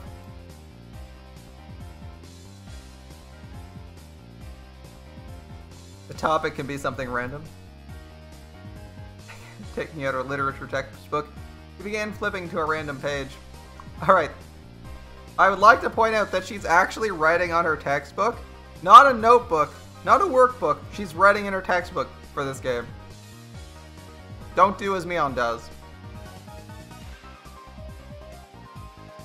Alright then, this is the only practice round. First topic, shaved ice. There's only one answer when you say shaved ice, isn't there? Among the standard flavors of shaved ice, There is strawberry, melon, and blue Hawaii. The most popular is obviously melon. Everyone write down an answer. Then everyone show theirs at the same time, okay? Ready? Go. Strawberry. Melon. Uji Gintoki? Uji Gintoki? Strawberry? Strawberry. I'm the only one with melon? You guys, don't do something so mundane as picking strawberry as the standard. Brandon, would you actually order a strawberry or shaved ice? The first thing that sells out at summer festivals is always melon, isn't it? Reina also likes melon, but really, it's all about strawberry, right? Right? Okay, Jane, if I was to pick, I'd actually choose melon. You see, this is a word association game. If somebody says shaved ice, the first thing you think of is strawberry. What? I'm not convinced, but in any case, it's this type of game. Alright. Rika, what did you write? Is that a type of shaved ice? It's Uji Gintoki. It's incredibly delicious, you know. Well, it might be delicious, but it's not exactly run-of-the-mill. Still, that's a pretty refined choice. Hitoko, did this help you get a good idea? There were 3 people who wrote strawberry, so those people get 3 points. To compete to see who can get the most. Yeah, I've got it. More importantly, Mion, what should we do about today's penalty game? You know she's ready to move on because she's like, what's the penalty for losing? Either that or she's like, I'm fucked, what's the penalty? One or the other. There's gonna be one after all. What will it be? What will it be? What should it be? Okay, you have a suggestion? For the penalty game? When I was in elementary, there was a penalty game, yeah. It can only be that. Schlepping. Schlepping, okay. In other words, the thing where the loser has to carry around everyone else's baggage. It happened often to the boys. Elementary school kids walking around completely covered in backpacks, you see it a lot. But how will we do that? Toko and Rika's houses are complete opposite direction from ours. How about the loser carries the winner's stuff to their house? Getting everybody's stuff to their house would involve covering a pretty sizable distance. But yeah, just that much might be alright. Somehow today's penalty game is pretty simple. With a penalty game of this level, it wouldn't even be fun to make Keiichi-san do it. We'll raise the stakes a bit. Not just Porter. Ta-da! Have we have someone schlep stuff around dressed in this? A maid outfit of all things? Where'd she get the maid outfit from? Why does she have one? I'm not even complaining. All right, she's got a cute maid outfit. So you can make your club mates wear a sexy maid outfit. All right, it's cute, no, but no way. You see, what do we do if Keiichi loses? We don't have a size that fits him. Oh, I didn't let that detail go by. I have a nice XL size one prepared just for Kei-chan. So, Kei-chan, are you ready? I'm gonna have you walk around outside dressed up as a maid. From the headband to the garter belt. Even the underwear, I've got it all prepared for you. That's insane. Why do you have every size of that in your locker? No reason, of course. This is bad, Keiichi. Somehow it's a situation where only my failure results in an overly cruel price to pay. What if I make a mistake and lose? I wouldn't be able to walk around in broad daylight anymore. Alright, the stakes are suddenly quite high. Oh ma'am, about that my bar boy. Did you hear about him? It seems he has a penchant for cross-dressing. Oh, really? That'd be so embarrassing, you know? No, that's way too harsh. That's just incredibly brutal. If we're to return to this penalty some semblance of normalcy, now's the only time. Everybody, I think we should refrain from this game. Why on the way back from school? Do we have to be accompanied by a girl wearing a maid uniform and carrying our baggage? Having them say master? While dragging them around the village in such an embarrassing outfit? Wait, why am I panting? What's this? This feeling well up inside me. Let's just make it a normal penalty game. Wait, Keiichi is frozen stiff. Burning with passion, I place my hands on Reina's shoulders. Reina, there's no problem with the penalty game. I just have to win. That's right, everybody. I turn to everyone with an idiotic grin, my pearly whites flashing with a brilliant gleam. Okay, you've come around to the idea, have you? No matter what the penalty game is, there's no reason to be afraid. You just have to win. Right, everybody? Yeah. From Mion to Rika, everyone energetically thrust their fist up high. All you have to do is win, guys. Only Reina seems somewhat undecided, standing there looking flushed. She's a bit slow, isn't she? If she wins, even for Reina, it's quite a delectable opportunity. Hey Reina, don't you see this as a pretty big opportunity? Rika or Satoko in a maid outfit coming right to your doorstep? It's a great chance, isn't it? Sploosh. Reina began, spouting a fountain of blood from her nose. The look in her eyes completely changed. She shifted into cute mode. I was waiting for this, Reina. The look in her eyes. To my doorstep. It's not like Keiichi or Michan wouldn't be good too. Alright, let's get into it. Everyone's prepared themselves. Get your memo pads ready. First question, ready? Mion opened her textbook to Reina page and read out a word that caught her eye. The first topic is summer break. It's yet another quite abstract keyword. Let's not worry about it too much and start with something like this. Alright, words. What we're going to do for this game is we're going to guess the word. Pool. I'm guessing pool. Alright, everybody good? Time to show them. Ready? Go. On Mion's signal, everyone simultaneously held up what they wrote. Let's see, what did everyone write? Summer festival? Summer festival? Fireworks? Mosquito coils? Reina and I have the same answer. Alright, 2 points. But Satoko's fireworks are pretty good. Summer festival. Alright, this is Japan. They have festivals people attend, right. Rika's mosquito coil is a very nice seasonal choice as well. All the choices are quite invigorating. It's almost summer break, isn't it? I wonder how we'll spend this year. Invigorating words that invoke the image of summer break. Certainly things that enrich the soul. As everyone approaches the soon-to-come summer break, a plethora of dreams should be etched on their thoughts. By the way, Keiichi, what did you answer? Hurry up and show us. I didn't write anything that great. Bathing suits. Did he put down swimming or bathing suits? Come on. No, show it. Showing us is part of the rules. Come on. Stop. Don't look. Bikinis. Homework. Oh! Lame.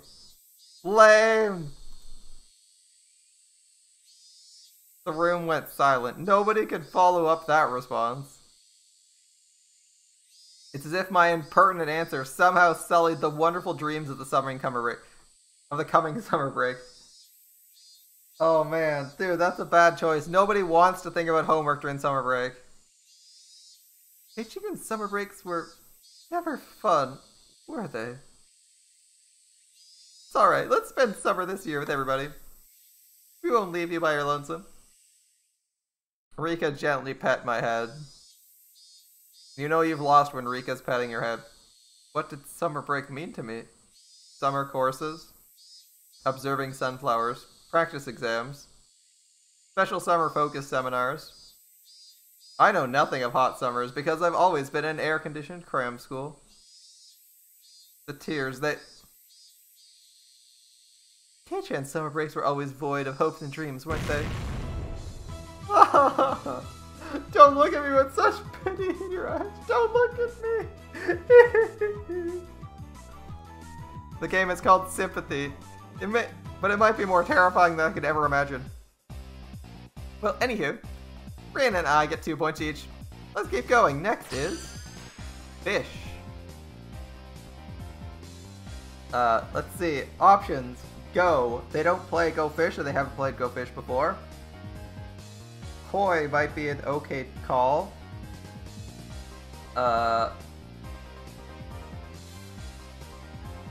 Salmon, I think, is a major fish.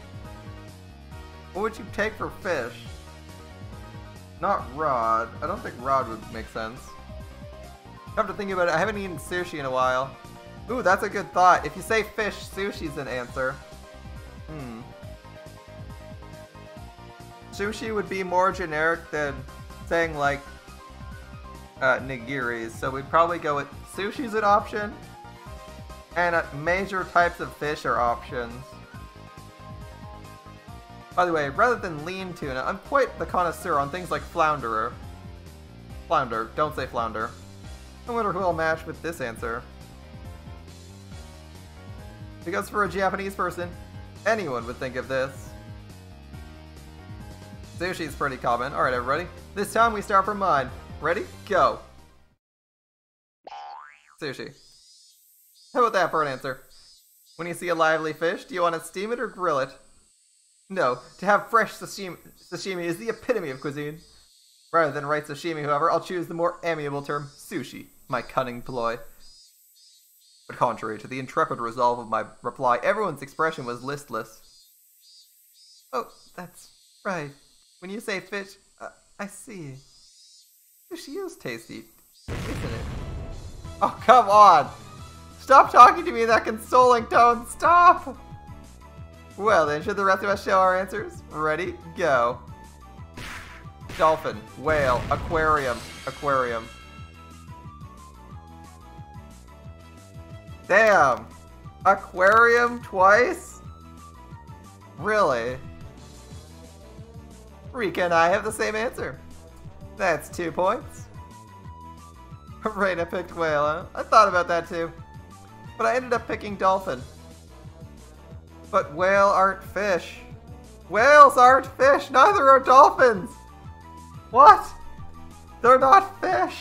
You picked like the 2 animals in the sea that aren't fish! What the fuck? How'd they screw that one up? Are whales fish? They're mammals, I was right! Dolphins are... I'm looking up the dumbest things now. Are dolphins fish? They're mammals, aren't they? Neither of those are fish! What the fuck? Who put down 2 things that weren't fish related? I can understand aquarium, there's fish in that. But dolphins and whales are not fish. Fuck off, both of you. Go back to grade school. Oh wait. Oh really? Raina wanted to write down dolphin at first, but Raina didn't think anyone else would write it. Our protagonist is in some deep shit. He's down 2 rounds, but thankfully he can make a comeback. He has to get 2 wins though, 1 from each camp. And that's gonna be tough. I don't know how many rounds they're playing. Either one of them is very cute. Everybody, including me, stopped and stared blankly as their thoughts drifted over the horizon. It seems as if they can hear the roar of the open sea from there. Means everyone has 2 points. Well, everyone but Keiichi. Keiichi's answers were worth 0 points. But Raina thinks they were very unique and interesting. You immediately think of food when you hear the word fish. Kei-chan, you should really be ashamed of how destitute your soul is, huh? She called his soul destitute. Don't say something like my soul is destitute.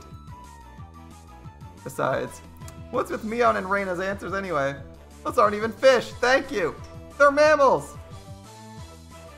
Objection overruled. Next! What a horrid game this is today. Looks like we're in some trouble. We're down 2 rounds, but we have protagonist plot armor. We're of course going to be a little bit slow to get on. As the games pile on and on, it seems as if I'll be further exposed as a petty human being. Well, it is what it is. You win some, you lose some, Keiichi.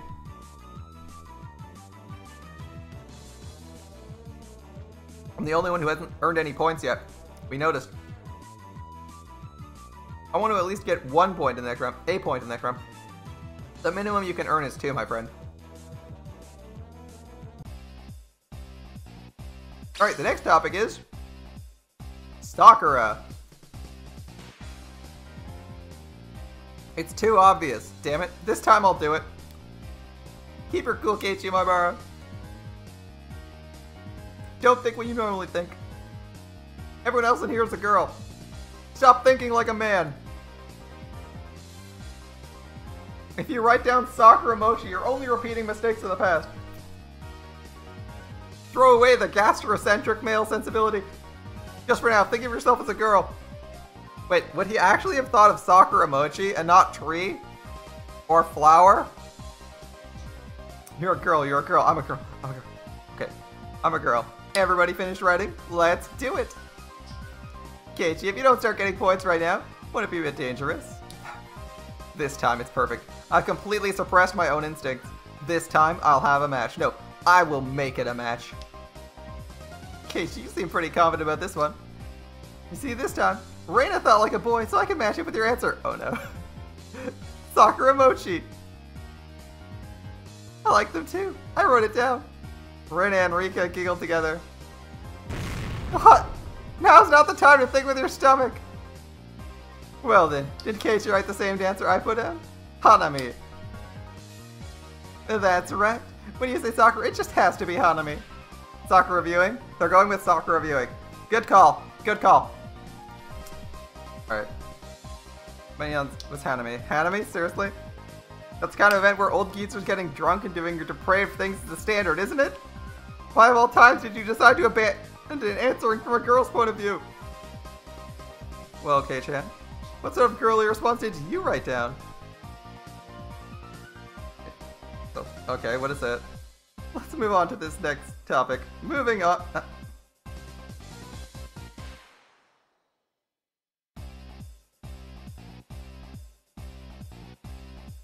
Alright. Before I knew it, Rika had circled behind me and was intently reading the memo I'd hidden behind my back.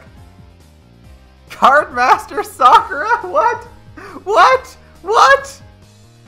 Cardmaster Sakura! That's what he went with! That's what you went with? Dude, you're gonna get crushed. You're gonna get fucking crushed. I was like, surely he's doing something related to the flower. And he fucked up. He fucked up. A great show to be sure. The abrupt silence enveloped the room. It would be fine if someone at least laughed at me or played it off as something dumb, but nobody even flinched. The feeling in the pit of my stomach reached critical mass, causing my once blood-drained face to flush with a sudden wave of heat. Sakura can only mean Cardmaster Sakura, can't it? It's a super popular anime broadcast every week on the government-run networks. It's broken down for every demographic from little girls to grown men. You've seen it, haven't you? You've definitely seen it. I've seen it. Yeah, even without the forced explanation, I know about it.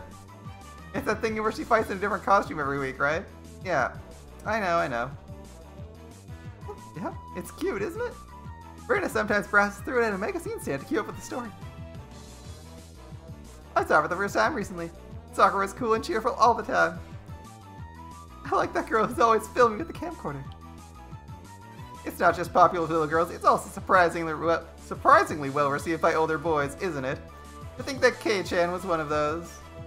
I felt like I'd inadvertently blurted out something unnecessary and it completely self-destructed, but that wasn't the main problem. You all know it, don't you? Why didn't you write it down? Sakura means Sakura Kinomoto. Sakura-tan. Cardmaster Sakura is the right answer. Mion quietly put her hand on my shoulder. Kei-chan, now I'm certain. You are to your very core a geezer. Irrevocably so. No! No! Why is everyone looking at me with those eyes filled with pity? It's not true, Keikun. Okay, let's do our best. Here's where the comeback begins. Reina tried to throw you a bone and you threw it. Ugh. There's no coming back for Kei-chan the geezer. Kei-san the geezer. Oh, it's Kei-san. It can't be Kei-chan because he's older than them. Right. Yeah. Give up quietly and accept your penalty. What was today's penalty game again? Dressing up as a maid, complete with hairband and garter belt, carrying around the winter stuff. No. Alright. If you're real members of this club, show me you won't let anyone come back from this disadvantage. Alright, let's keep it rolling. We are in trouble. A trouble of our own making, even worse than the fact that our character gets murdered in a couple months. Real trouble. He's gonna have to look really dopey. Can we recover? Can we recover at all? It's ogre. It's over. Keikun seems happy. How can this be? He's probably awoken to the joys of cross-dressing. He's fucked. Keiichi-kun, your hairband's gonna fall off. Let me fix that for you. Rena cheerfully adjusted the hairband that had been enshrined upon my head. How does it feel, Kei-chan? Have you awoken to the pleasures of wearing girls' clothing in front of actual girls? Be honest now. It's alright. We won't laugh. Oh, you jerk. Okay. I'm gonna murder you. Swinging Mion's Baguette wildly, I chased her in circles for a bit. Today's loser was quickly decided to be me. Note that it was 44440. In theory, he could have tied it if there was one more round. By getting to the result of 88844.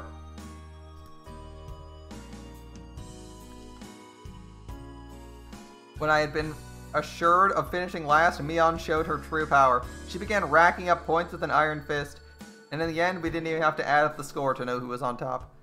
Dude, the way the scores works, people always gain the same thing, so in theory, you just have to make sure one person isn't gaining any.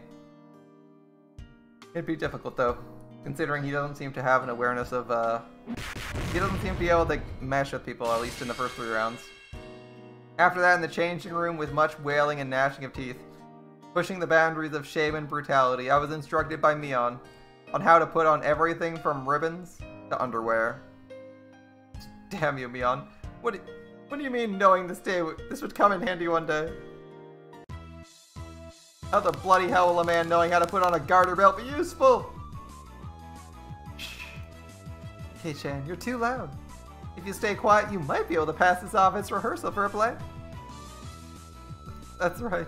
If I cause a scene here, they'll find out I'm wearing women's clothing down to the unmentionables. What? Keiichi, shut up. I shuddered from head to toe, resisting the urge to scream. Actually, Kei-chan, you have really smooth skin. Are you often told it's easy to apply makeup on you? Saying that, Mion gently rubbed my cheek.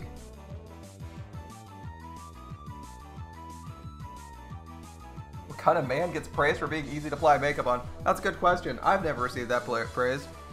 How does it feel wearing a maid's headband? Maybe my skin's not smooth enough. It really finishes off the look. The hairband's the best part of a maid outfit after all. What do you mean, finishes off the look? Stop teasing me. Keikun's embarrassed. Cute. That's right. Men like things like garter belts, right? How does it feel wearing one yourself? I don't really feel it. Hey, stop it. Don't flip it up. It's tight, isn't it? Can you feel it rub against your skin as you walk? Stop. Don't whisper such strange things in my ear. My miserable manhood's subtly shifted. Oh, you're turning red. You're turning red. Have you finally realized it? Oh, that's right. Right now, Kei-chan is exactly the type of maid that every healthy male wants. Stop, Mion. Really? Why do you have to whisper right in my ear? Have you ever just wanted to hold a maid close to you? Kei-chan, you've currently become one with that maid. Don't you see? It's a distance far closer than mere touch can ever achieve. Can't you hear that pulse? That breath? Mi-chan, that's... On the verge of overheating, a long red line flowed out of Rena's nose. Putting on makeup properly? Making you wear a wig with the straight, long hair you like so much? Kei-chan, I've made you into your ideal woman. And now, you're going to walk around town with me. You'll surely monopolize the eyes of all the men. That would definitely make you feel really good, wouldn't it? If only you didn't have this big thing dangling between your legs, you'd be a real girl. Saying that, she tried to flip my skirt. This is definitely not the time. I can't let them see me with this male-centric problem. Before I realized it, Reina was caressing my head and rubbing me with her cheek. Keiichi, when you were fidgeting like that, you were super cute. I'm gonna take you home. Peering through Reina's vice-like embrace, I saw Mion laying spread eagle on her back. I see. I see. This must be what Satoko and Rika feel like when they become Reina's prey. After that, it took quite some time to calm Reina down from her frenzy. Later, Kei-chan. Today was super enjoyable. You'll rue this day, Mion. This disgrace shall be returned tenfold. I'll achieve an overwhelming victory and condemn you to a public shaming. If only you can beat me. I look forward to seeing you try. Mion tossed me my clothes and, looking in as good a mood as I've ever seen her, left. Alright, now that I've been released by Mion, I can't waste a second running home. By the way, Reina isn't as good as Mi-chan. So if we happen to bump into anybody, I won't be able to follow up for you, okay? Soon after that, I went into a full-out dash. I'm pretty sure I was running 100 meters in about 6 seconds there, setting the world land speed record. Classic. Well then, Keiichi, see you tomorrow. Mr. Little Usain Bolt Keiichi-kun. Alright, see you tomorrow. The fact I didn't bump into anybody I knew was probably divine favor for my constant good behavior. Good behavior? Weren't you trying to get your classmates into a maid outfit to be your servants for the day? I don't know about that, buddy. Even though it wasn't your suggestion. At that moment, the front door opened as if somebody was waiting for me. Oh, Keiichi, so you're home. I was just about to go for a walk. I was dumbstruck by how slow my father was to react. A normal person would have realized the peculiar scene around them before. Oh, Keiichi, Dad, this is, you know that club I'm talking about? This is a penalty game we do there. It just so happened I lost. My dad placed his hand on my shoulder. It was an oddly moist and uncomfortably warm hand. Keiichi, let's have a little talk in my studio. We'll keep it a secret from Mom, of course. No, Dad, let go. There's a show I want to watch right now. Mion, you shall rue this day. His artistic flame raging like wildfire, my dad dragged me along, and I disappeared into the depths of the studio.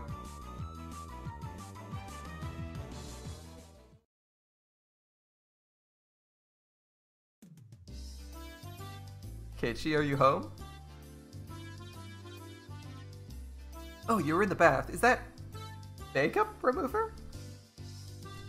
Yeah. More importantly, what's the matter? Sorry, I have a headache and don't think I can make dinner tonight. I'm terribly sorry. Can you go out to eat with your dad? My mom is a go-get-em superwoman at work, but it occasionally takes a toll on her health. So this kind of situation is hardly a rarity. It's fine, but what will you eat? If it's just for myself, I can probably find a way to scrounge something together. Don't they have ramen packets? Take care. Keiichi, take the car, hurry up. Dad quickly got the car ready. He must be hungry, he really only moves so energetically when it's time to eat. So he's gonna actually interact with his dad more than saying hi like twice? His dad doesn't even show up for dinner half the time? Alright. Sorry to keep you waiting. So, where are we going to eat?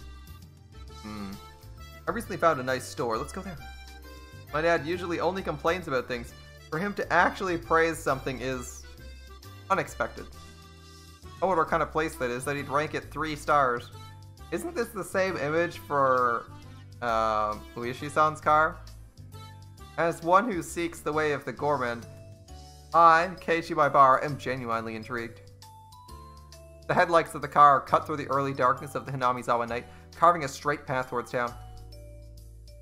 So we lost our game. We tried so hard to win, but in the end it seems we didn't have any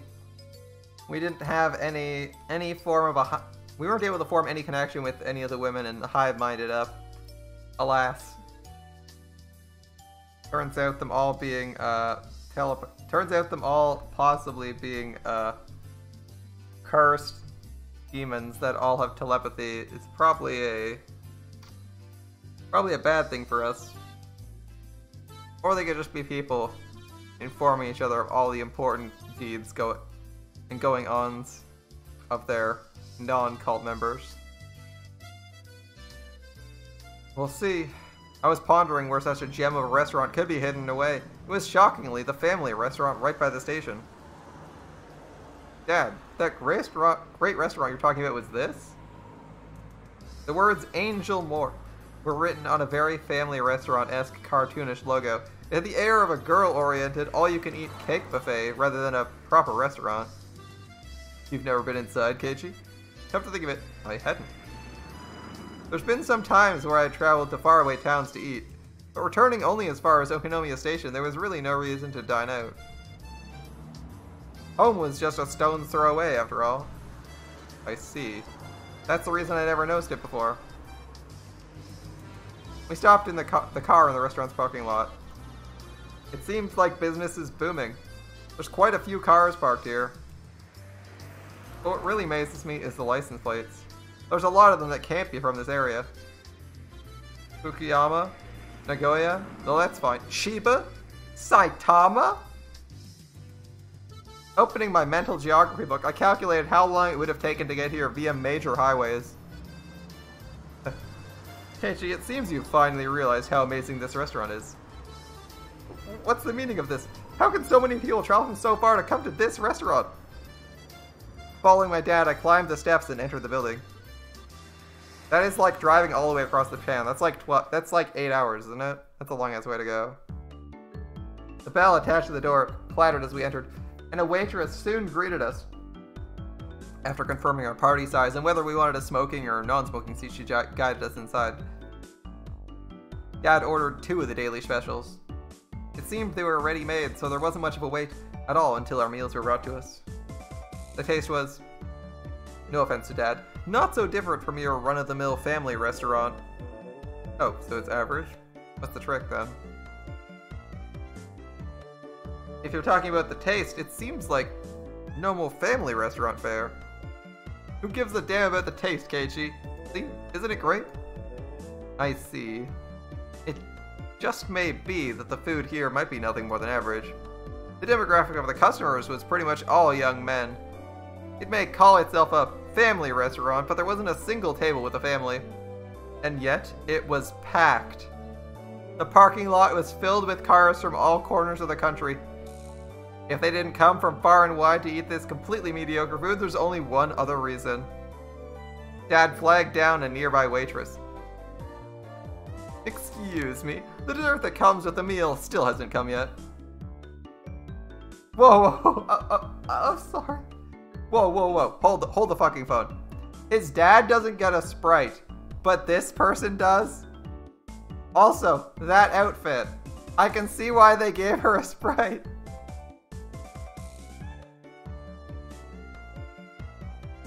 Wait a minute. There's the dessert that comes with Daily Combo A. I've been waiting quite a while. Wait a minute. You look suspiciously familiar. The apparently rookie waitress rushed off flustered. Dad? Could it be this restaurant is? Aren't they great? The waitress's uniforms here, I mean.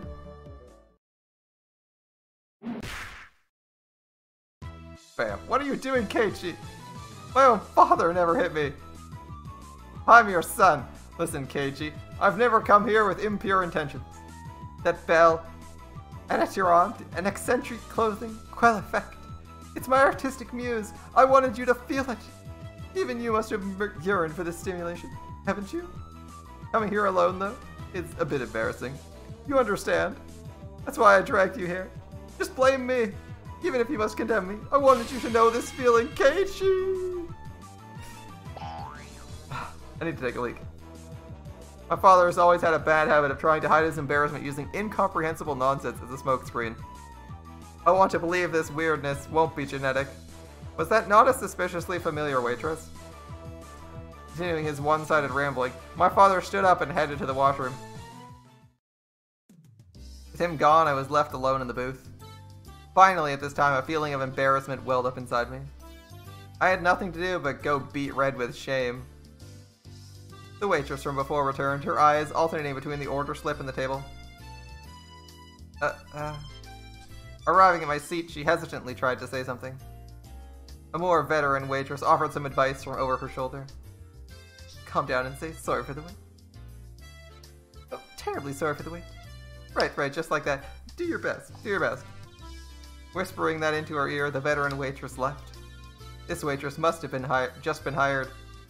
With an absolute lack of confidence, she moved hesitantly and maybe even somewhat perilously. Just watching her put me on edge. I silently watched as she placed the dessert on the table with an inexperienced hand. Yeah, dying from cringe seems about right. It's just as Dad said. What incredible uniforms these are. They're like a bunny girl plus a maid plus some sort of frilly outfit, all in a perfect ratio. Most certainly a rather dubiously charming kind of fashion. It's not bad. It's not bad. I mean, I think it's a cute outfit. Alright. I think it's a cute outfit. In any case, she in no way appeared to be a proper waitress. What should I do? I'm catching glimpses of too many things. That is, I didn't know where I should look. Wearing something like that, walking around the restaurant? It's as bad as it can be for digestion. Even though she's wearing the outfit, this particular waitress had no idea what to do either. This flustered state, without a doubt, should be attributed to the amount of bare skin showing, rather than being new to the job. Both the waitress and I mutually avoided eye contact. What a platonically embarrassing feeling this is. I'm a customer, you know. It's alright to be more straightforward. My nose is starting to bleed. At that moment, our eyes happened to meet. Both of us blinked, doubting who we were looking at. Suspiciously familiar face? What? This is... Mion, is that you? On top of her hair being let down, she was so far removed from her usual confidence-filled attitude, I didn't realize it was her at all. Yeah, I realized the second I said, that's weird, she has a sprite. I'm like, wait a minute, there's only like 4 characters in this whole game with sprites. And one of them has green hair. Long green hair. And is a woman.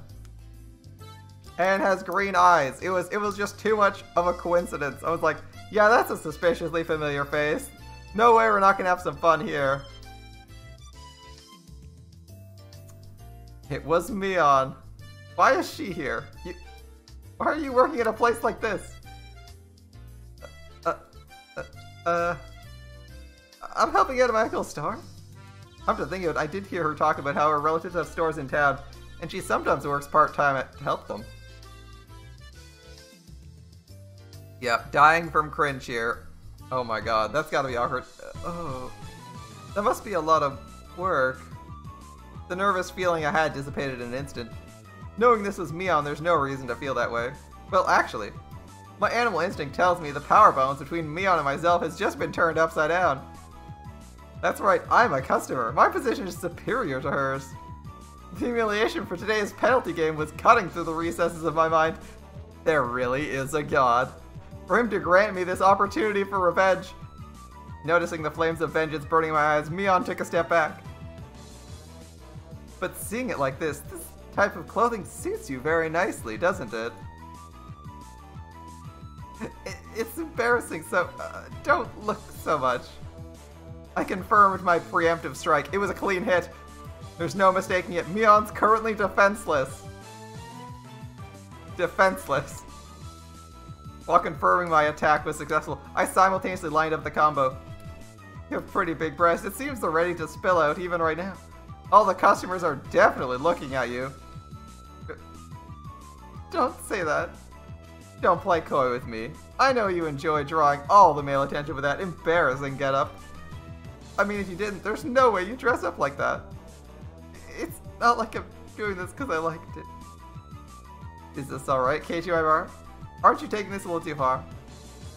Even if it's payback for that humiliation during the day, isn't this too much? Shut up, Logic. To pay back Mion tenfold is a chance you'll hardly ever get. Sir, you're racking up so much negative karma, you are going to lose the next 5 games. But good luck. Wearing this kind of get up, your mother must be disappointed. Seriously, these are lame jabs. Please stop. What? The part where you can almost just see something is the best. Come closer. Please stop. You still lack the spirit of service towards your customers. I'm sorry, is this not just sexually harassing the waitress? Please forgive me. I want to take you home. No, not that. Entering a version of Reina's cute mode, blood spewing from my nose like a waterfall. I was going until I had no regrets. I was going to complete this verbal humiliation play, yes. He's thinking verbal humiliation play, but he's like, oh no, revenge for the Diswoods. I'll spare you for the rest of the day. Huh? It seems Mion's neural circuits had completely shorted from embarrassment. I might have teased her a bit much, or so I thought, but such a meek Mion is something you hardly ever see, so this was good for now. Leaving aside exactly what was good. I never knew. I think the high and mighty Mion would have a hard time being a waitress. That's wrong. Such a surprising side of you. I want to show this to the Mion from this afternoon. Actually, I want to show Reina and the others. Reina will definitely flip with joy. Do you think she'll say she wants to work here? That's wrong. I can never imagine in my wildest dreams such a cute outfit would suit you, Mion. I'm saying that's wrong. But turning bright red, Mion finally spit out the words that were lodged in her throat. You mean that's wrong? I'm not Mion. Wait, not Mion? What? I was taken aback at Mion's confusing words. You're not Mion, then who are you? You're Mion Sonozaki, right? I'm sorry. I should have said this earlier. My name is Shion Sonozaki. Mion's my older sister.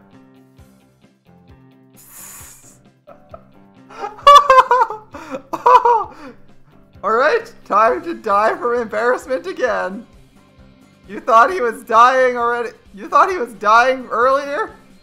He's about ready to bury himself 6 feet under.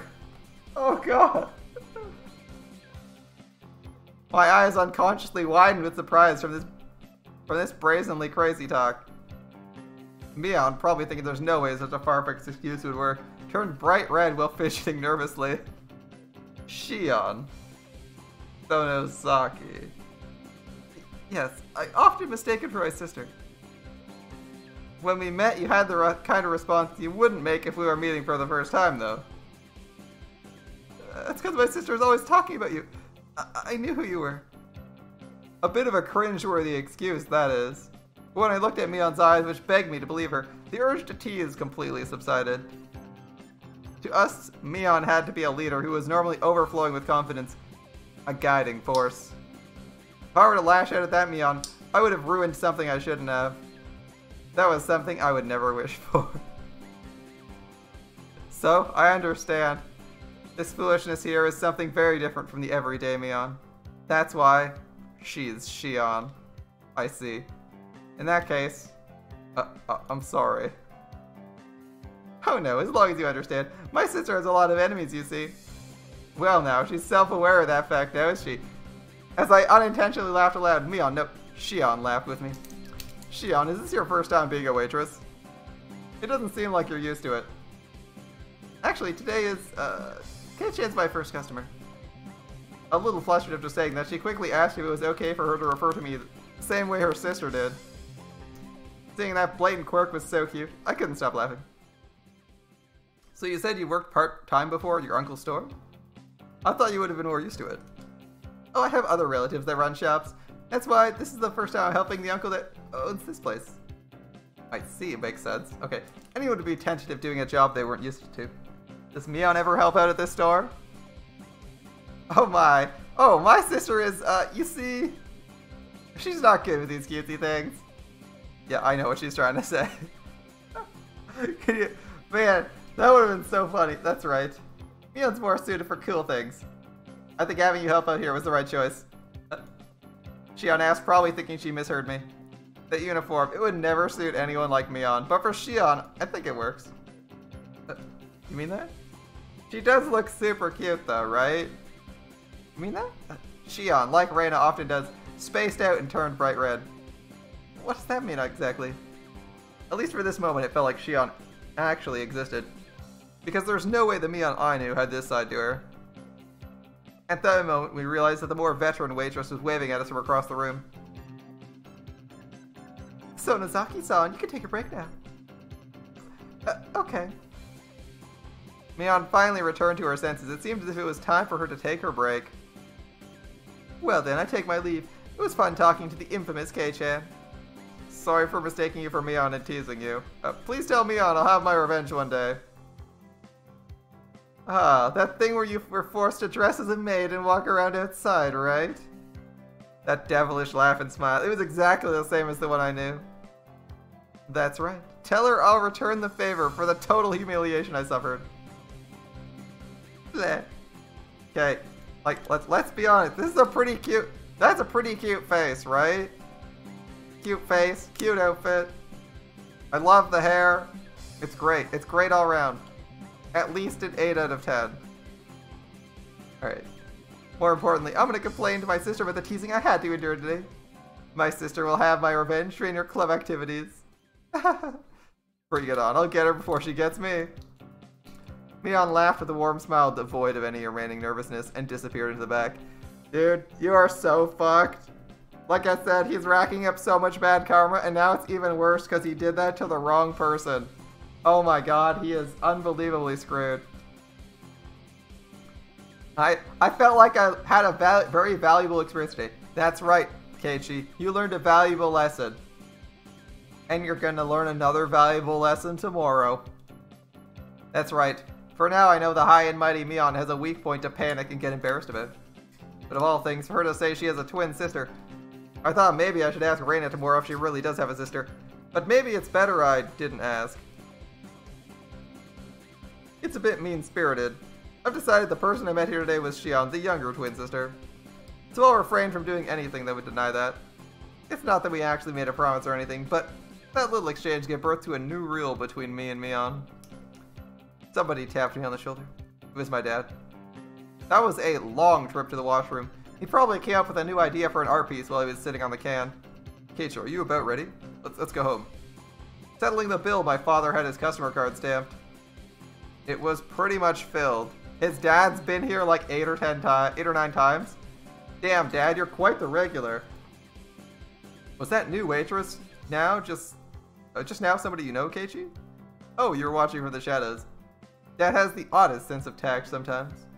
Somebody from school? From Hinamizawa? Yeah, she's the little sister of my friend Mion. Her school isn't in Hinamizawa, so she must go to the one in town. I've never seen her at my school. So not all the kids in Hinamizawa go to the same school? Only about half. The other half go all the way to town on their bikes. In this way, the feeling I was really talking to Shion came to me. What should I say to Mion tomorrow? I met your sister? Something like that?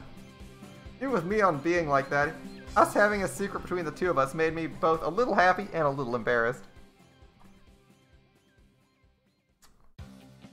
All he knows is that he's getting some seriously bad karma coming his way. That's all I can say. You're in trouble, Keiichi.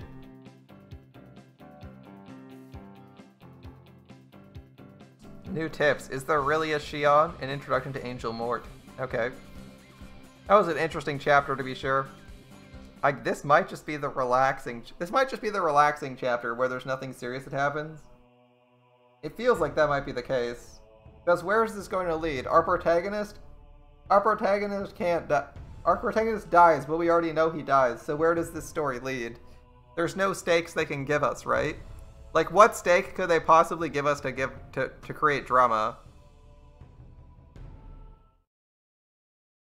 Like, it can only be slice of life, because there's no drama. We already know what happens to our character. He dies in 2 months or whatever. Huh? Mion's family? Yeah. More broadly, I'm just wondering if she had any brothers or anything. I was actually wondering whether her younger twin sister named Shion actually existed. My curiosity got the better of me, so I quietly asked Satoku about it. I wonder. She might not. He wasn't being very clear about it. Had Satoku never gone to Mion's house to play? From your reaction, I guess you've never met any. Yes, I've never seen any of her relatives except her grandmother. As far as I could tell, they were already dark clouds over the Shion is real theory. Rika would know more than I. You do well to ask her. Zoko waved to Rika, who was basking in the sunlight. Rika, do you know anything about Mion's family? Rika was surprised at the son in question.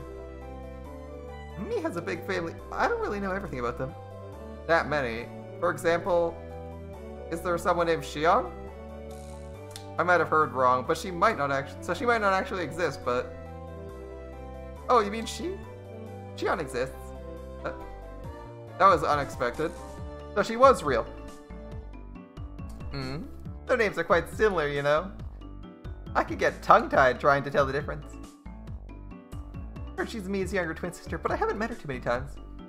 Rika knew a bit about her as well, but hadn't seen her that much. I think I met her once at a funeral a few years ago. She's not in this class, so maybe she goes to the school in Okonomiya. She might live there too. Mion-san herself lives apart from her family with her grandmother, after all. She didn't live with her parents. Interesting. That's a bit odd. Was there something between them? It's a very complicated family. She seems to have many relatives. There are doubtless many different circumstances. For now, I learned she had a younger twin sister named Shion, but her family structure, including her own position, still seemed very mysterious. Oh, what are the three of you talking about? Let this old man in. Oh, Mion, you've come at a good time. Might it be true you have a younger twin sister? Mion, crap. A younger sister? Oh, well, yeah, I do. Mion grew uncharacteristically red in the face at a loss. I think she's looking at me. Oh my, I had no idea. What kind of person might she be? I'd very much like to meet her sometime. You shouldn't bother. She's not cute at all. Oh no, it just doesn't stop. She's really conceited. Besides, other than talking on her phone once in a while, I haven't seen her for a long time either. Why does it look like she's in a panic? Why is Mion panicking? It looks like she's declaring that the Shion from yesterday is actually a fake. Anyway, this is pretty funny, so I let it go on for a little while longer. Another Mion under the name of Shion. Will I be able to see her if I go to that restaurant again? I had a mysterious feeling as if I'd made a new friend, despite knowing that she and Mion were the same person.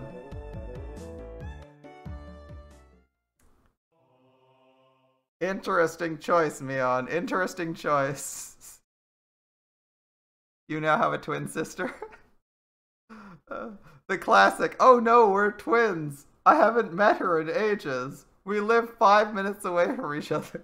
Right, sure. Let's go with that. Reprinted from the Victorious War Photographer's Guide, April issue, Complete Conquest Analysis, Family and Restaurant chapter. And now at last, we come to the blazing hot third day.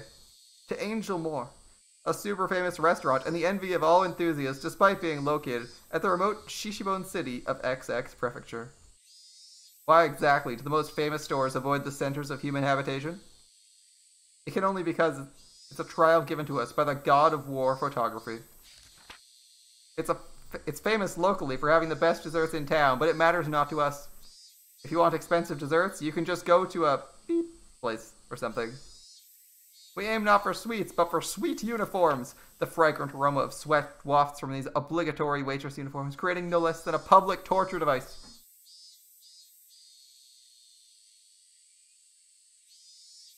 I needed a bit of a drink. Right.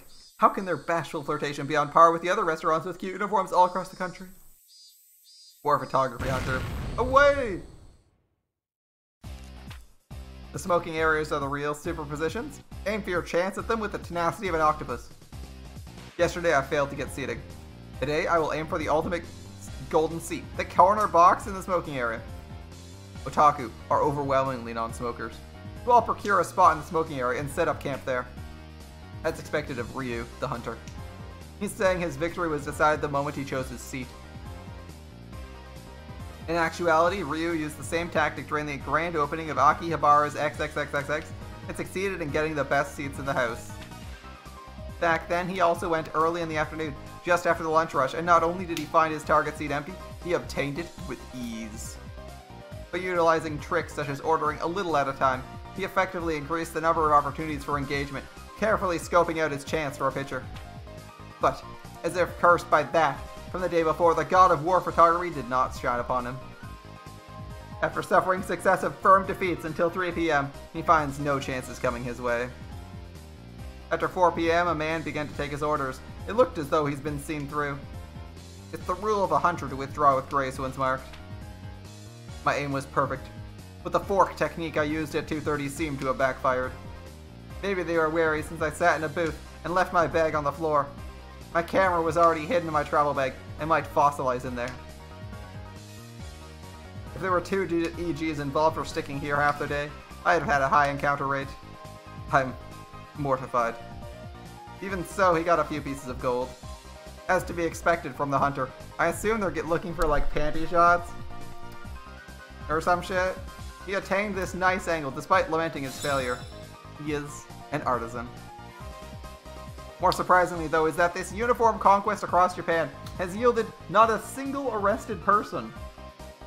Yup.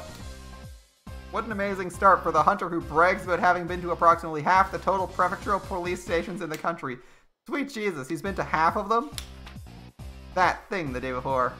The day before, a hunter took on the Shrine Maiden Cuisine X in Nagoya. His hunter spirit showed through too zealously, and as soon as he entered the store, he was seen, placed in a booth and waited on by the head priest. Despite waiting half a day, the much-anticipated Shrine Maidens only appeared at the time of his first order.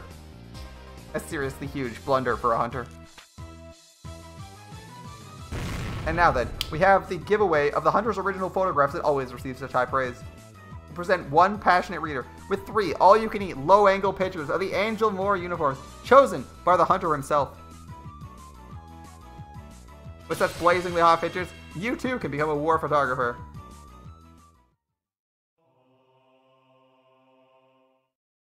I see. Well, that was super cringy. Alright.